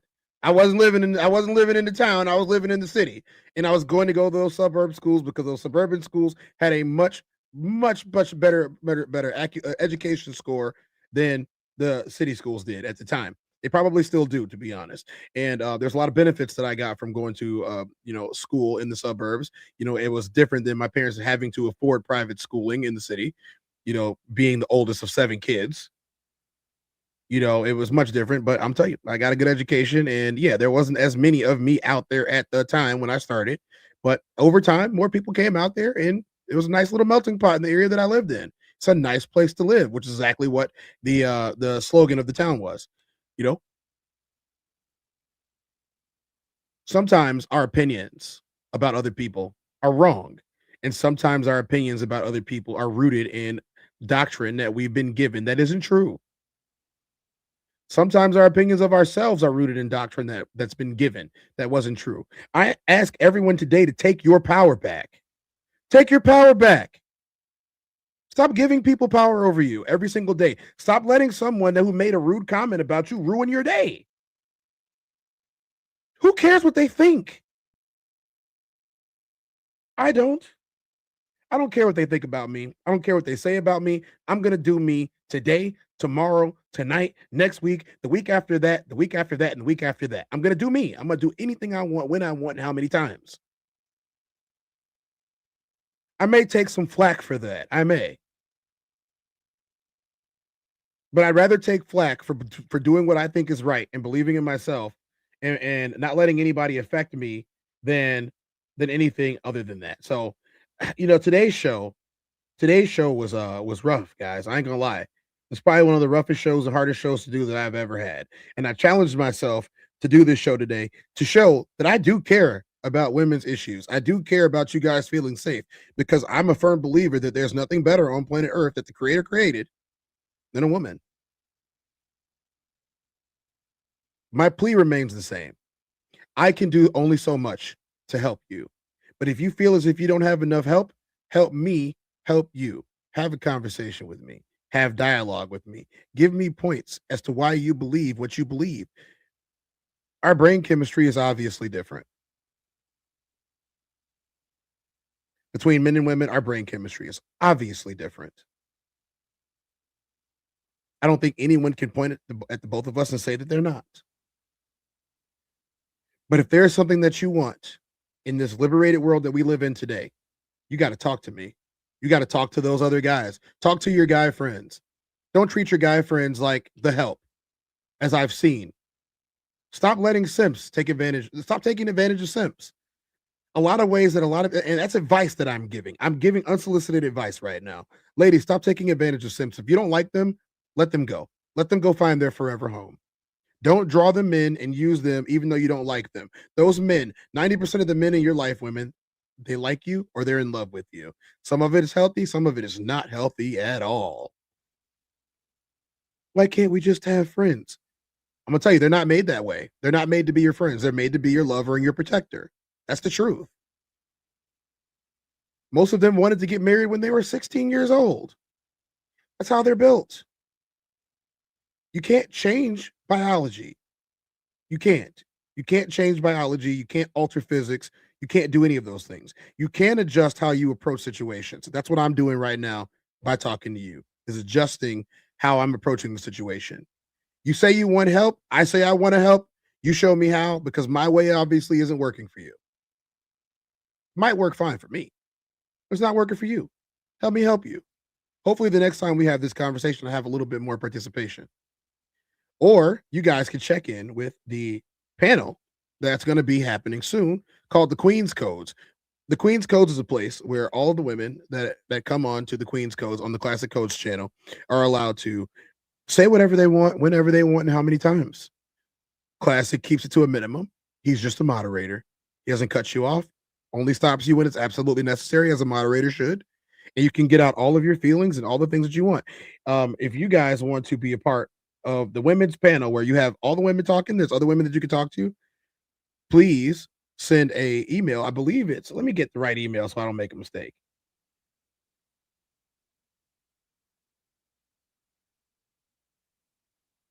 I believe it is the, where is it at? I believe the email is, yes, theclassiccode777@gmail.com. Ladies, you can email the classic code. I'm putting it in the chat. The classic codes 777@gmail.com for an appearance.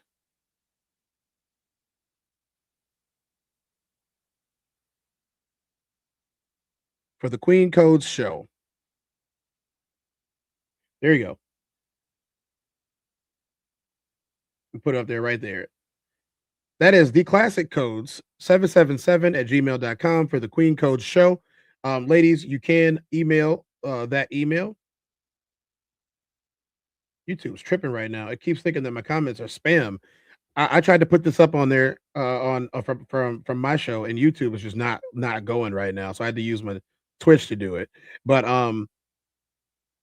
if you guys want to see what we did, I'm going to show you. If you guys want to see what we did in Chicago last weekend, here's a little excerpt of that. Why you ain't say nothing? I'm only gonna do this once. You always knew I'd make it from the beginning. Why you ain't say nothing? You believed in me the whole time, for real? Yeah. I couldn't tell. You was around me from the beginning. Why you ain't say nothing? Why you ain't say nothing? Seen them hard times, couldn't kill me. Why you ain't say nothing? Why you ain't say nothing? Stages I'm on getting bigger. Now you wanna say something. But watching my story, y'all winning. Why you ain't say nothing? What's up, man? Why you ain't say nothing? Why you ain't say nothing? Why you ain't call? Why you ain't say nothing? Why you ain't say nothing? Why you ain't? You was around me from the beginning. Why you ain't say nothing? Why you ain't? Stages I'm on getting bigger. Now you wanna say something? Put that on my soul. So, guys, that is the Raw Society Coalition recap video of what we did in Chicago while we're on tour. Georgia, Dallas, New Jersey coming soon. If you guys have other places that you might want to see us at, or you guys have other cities, contact us. Let us know. Maybe we can make that happen for you. Here is the Raw Society Coalition. You guys can take a screenshot of this lovely banner that we have here. The Raw Society Coalition channel, which is all of us, the amalgamation of all 5 of us, where we form together like Voltron. To some people who don't like when we say that, we're saying it anyway. We form together like Voltron to get out these things. The classic codes, which is what the Queen's Codes is going to be on. Classic should be live in the next hour or so. Souls of Thought, Uncle Plug TV, Conversation with Soft Rain, and myself, the TezDown. These are all 5 individual channels, or 6 individual channels, 5 if you include the rest of that are not mine. And you guys can subscribe to those for all day content. For the most part, we are live for 12 hours throughout the day. Between the 5 of us. So check in, see what we have talking about, and thank you to the rest of the people that have been around us. And this, like I said, this episode was hard for me to get through, guys. I don't think like a woman. I don't know how you guys feel. I can take into consideration what you're telling me, and I can listen to you, and I can even do it and act upon it without any questions. There are some things, though, that I'm more solution-oriented towards, where I'm going to create a solution. If you're not looking for a solution, my apologies. That's the way that I operate, and I can listen to you, try to find a better way. I can. I'm a guy that's willing to listen to you, try to find a better way, and then deem whether it's actually a better way, or one of us are going to be put in danger. I do hope that all of you remain safe, and I did give a lot of resources that you guys can use, especially from the video in the middle about internet and online safety. Please take care of yourselves as best as you possibly can. And then where you can't take care of yourself, holler at one of us that actually care. Don't condemn us all. And it's not good if you do. We need you. You need us. There's nothing better than a woman on earth. I mean, I'm Tez. This is the TezDown. I'm 2-4. Thank you guys for coming through today. A big, lovely thank you to Chanel for being the first person to super cash at me. I appreciate you and everything you've done. You were the first donation to the TezDown channel. Thank you for believing in what we do, and I'm glad that it came from you. I really am. I'm doing my best here, and I'm going to keep doing my best to give you my real, unadulterated, unaltered self every day, while also maintaining, some things that aren't public. And I appreciate everybody who has been here and sat through and listened to a thought-provoking conversation today. And thank you, Roxy, for appearing on the show today. Your takes were your takes, and I just listen. My DMs are open, guys. You guys know how to find me. It's been scrolling across the bottom all day. This is the TezDown.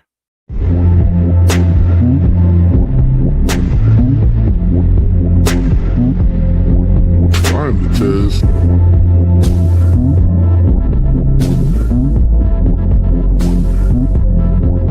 I'm the Tez. Welcome to the TezDown.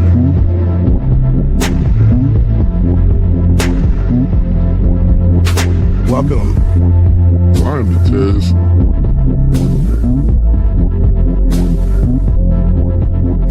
Mic check 1 2, welcome.